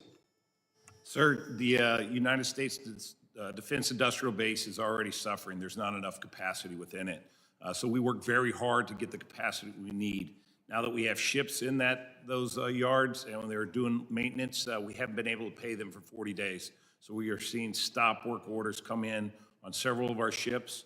And then several of our vendors are saying they are not going to continue to work with the Coast Guard because they can't be guaranteed pay. So, Admiral, so those are the cutters, aircraft, small boats, critical systems that are under contract that must be paused during the shutdown? Yes, sir. So the payment of those, yes, sir. Yes, sir. Do you know ballpark how many Coast Guard assets are going without maintenance due to funding gaps? So, sir, right now we are allowed to contract for that maintenance. It's then just dealing with the vendors that are providing it, and we're watching that number grow every day on those that are deciding to cut off the free support to the Coast Guard. Great, thank you. And I'm out of time. Thank you, witnesses. We appreciate you being here today. Mr. Chairman, I yield back. Gentleman yields back. I now recognize the gentleman from Louisiana, Mr. Carter, for 5 minutes of questions. Mr. Chairman, thank you very much. I've repeatedly listened to my colleagues suggest that this is a Democratic shutdown. Are you aware, Ms. McNeil, that there were at least 5 opportunities in the Senate to pay TSA, and it was blocked by Republicans? Are you aware of that? I'm aware of the votes. Thank you. On the Thank you. Department of Homeland Security where Ma'am, are you aware that there were 5 opportunities and it was blocked where we could have paid TSA? The answer is yes. Mr. Chairman, could I ask you to remind these individuals that they're under oath? Please. Yes, the witnesses are reminded that they are under oath. Thank you very much. Answer the questions to the best of your ability. Thank you. Thank you, Mr. Chairman. Are you aware, Ms. McNeil, that in 2023, under the leadership of then Chairman Benny Thompson, TSA was granted a raise? Yes or no? I am aware. Are you aware that there wasn't a single vote on the Republican side in this committee to support that raise? I don't know the details. You knew that we voted, we did it, and you knew that, but you don't know how the vote went down. I wasn't. Well, I will tell you how it went down, ma'am. Democrats unanimously voted for it, Republicans unanimously voted against it, but you got that race. That's important to note, because what that demonstrates is the support that Democrats have for men and women who put on the uniform and work for us every single day, as we are fighting to make sure they're funded now. Ms. Barton, the state of Louisiana currently has 20 hazard mitigation and flood mitigation projects totaling some $71 million awaiting FEMA approval. The majority of these are stuck in former Secretary Noem's bottleneck approval process for any award over $100,000, which, as you might imagine, holds everything up. Will these projects finally be approved? Hi, Congressman. I am aware that there are mitigation projects that are pending obligation. They do get funded out of the DRF.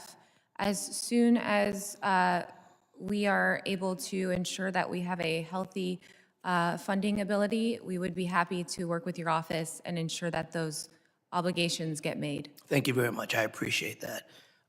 Ms. McNeil, how many total hours or weeks does a TSA officer candidate spend in training before being certified for duty? In total, it takes about 4 to 6 months to fully. 4 to 6 months, thank you. And of that time, what specific portion is dedicated to specialized detection skills, such as identifying concealed weapons, explosives, and other prohibited materials through the physical screening and advanced imaging technology? I would say significant, but I can get you a Significant, very good. The administration, but you have ICE agents that are now there, and it was said in testimony that they were helping with screening. But you just said it takes 4 to 6 months of training. How can don't shake your head, ma'am, it's on the record. It was said by you or others at this table that they're there to help with screening, but they can't. Not when you in your own testimony moments ago to Representative McIver said you started training them on Monday. Ma'am, today is Wednesday. I'm asking the questions. Can you just wait for me to answer? Today's Wednesday. You said you started Monday. You also just said that it takes 4 to 6 months, which spells out exactly our fear, that it's nothing more than window dressing and cheap theater and political performance to bring ICE agents in who are, many of which are hardly trained to even do the functions of ICE, let alone to come to airports and do sophisticated screening and training that TSA officers take 4 to 6 months to be able to do, yet you suggest that they can do it with 2 days of training. How is that possible, ma'am? So the ICE officers that are helping out at these key airports are not doing the specialized screening functions. They are doing the functions that don't take as much training. And which ones are those? So those, as I mentioned earlier, helping man the queue, helping with divestment. Help man the queue, direct the flow. Direct the flow. So no training required for that at all. But you're paying TSA agents, or you're paying ICE agents to come to airports, and you're paying them a hefty sum with limited or no training to add insult to. I'm not sure why you keep making that face, ma'am. I'm asking you questions, and all day you have evaded the opportunity to answer honestly, which is why I asked the chairman to remind you and others that you're under oath. This is not a game. I don't care who took you outside and gave you a coaching lesson on how you should respond. I would hope they would tell you to answer honestly, to answer forthright, to not dance around and put yourself in position to possibly perjure yourself. This is a very serious hearing about dedicated workers deserving to be paid, and there were multiple opportunities to do that, even multiple opportunities to ask you specifically, would you support a standalone bill to make sure your people were going to be paid? And you said no. Why would you not want to? Mr. Chairman, my time is expired, but I will follow up. I now recognize the gentleman from Texas, Mr. Green, for 5 minutes of questions. Thank you, Mr. Chairman. Thank the ranking member and associate myself with his commentary. Friends, members of the panel, I have a question for you. And I would like for you to extend your hand into the air if you believe this is the case. If you believe that the Safeguard America Voter Eligibility Act, the SAVE Act, caused the shutdown, please raise your hand. Please raise your hand if you believe it caused the shutdown. Let the record reflect that no one has raised a hand. I ask this question because the president is putting politics above people. I have in my hand an article from The Hill. It is styled, Trump, no shutdown deal until Democrats support Save America Act. The real reason the shutdown continues is President Trump's requiring the passage of bills unrelated to the shutdown. That's the real reason. Let me read from the article in part. President Trump late Sunday, this was written on 3/23/26 a couple of days ago, said there will be no deal to end the partial government shutdown until Democrats join with Republicans to pass the Safeguard America Voter Eligibility Act, the SAVE Act. Now, this article reads in part, Senator Majority Leader John Thune has reportedly said, repeatedly, there aren't enough votes to get the bill over the finish line anytime soon. Trump has written that Republicans should support this bill and that they should somehow require Democrats to do so. But here's a quote from the president, and he's talking about Republicans and Democrats who don't support this bill.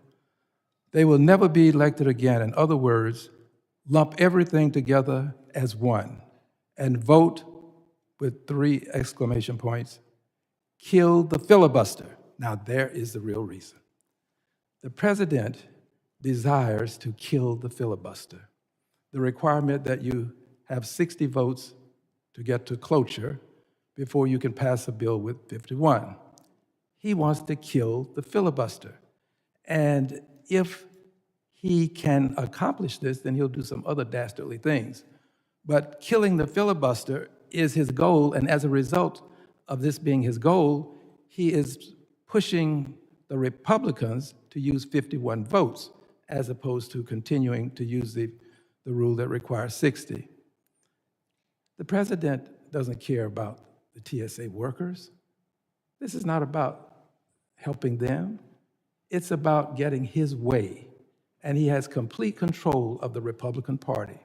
He really does. And given that he controls it, he is demanding that it obey his command to kill the filibuster. And he's providing them a means, a methodology by which this can be accomplished. Friends, the president does not really think that keeping these workers underpaid and not paid at all is an important issue as it relates to his presidency. I differ with him. And I want to defend the TSA workers as I close, because to send in ICE is an insult to them. There has not been any meaningful indications that the workers were not managing well the crowds that were there, the people who were coming in, the public, the flying public. There's not been any meaningful indication that they have been doing a good job. And to somehow conclude that ICE is necessary, notwithstanding the fact that a good many members of the flying public are antithetical to this, is an insult to them. I was in the airport just yesterday, and I had many people to approach me and tell me that they are afraid of ICE, and they would prefer that ICE not be at the airport. So I say, let's remove ICE, let's pass legislation to have the workers get paid, and let's end this attempt to eliminate the filibuster rule. the filibuster rule for the president is an obstacle that he plans to eliminate. I thank you and I yield back. Gentleman yields back. Ranking members are recognized. Thank you very much, Mr. Chairman. Earlier in this hearing, Mr. Pfluger incorrectly stated that this committee held no hearings on border security in 2021 and 2022. In fact, the committee held 6 full committee hearings and 13 subcommittee hearings in 2021 and 2022. And I ask unanimous consent to enter into the record those committee and subcommittee hearings. Without objection. Mr. Chairman, I ask unanimous consent to enter into the record my letter signed by 33 members of Congress addressed to then Secretary Nome and Acting Administrator of FEMA, dated November 18th, 2025, calling for FEMA to expedite the awards for the $275 million in nonprofit security grant funding that Congress appropriated over a year. Without objection. Mr. Chairman, on behalf of Mr. Magaziner, I ask unanimous consent to include in the record a letter from 4 unions expressing support for the Democratic funding proposal for DHS. Without objection. Yield back. Gentleman yields back. I have a UC request, Mr. Chairman. Yes, gentleman's recognized. Yes, I ask unanimous consent that the Hill article styled Trump no shutdown deal until Democrats support Save America Act, that it be inserted into the record. Without objection. Thank you. Thank you. Members of the committee, witnesses, thank you very much for being here. The members of the committee may have some additional questions for you all, and we'd ask that you all respond to these in writing. Pursuant to Committee Rule 7E, the hearing record will be held open for 10 days. Again, thank you all for your testimony today and for being here. And without objection, this committee stands adjourned.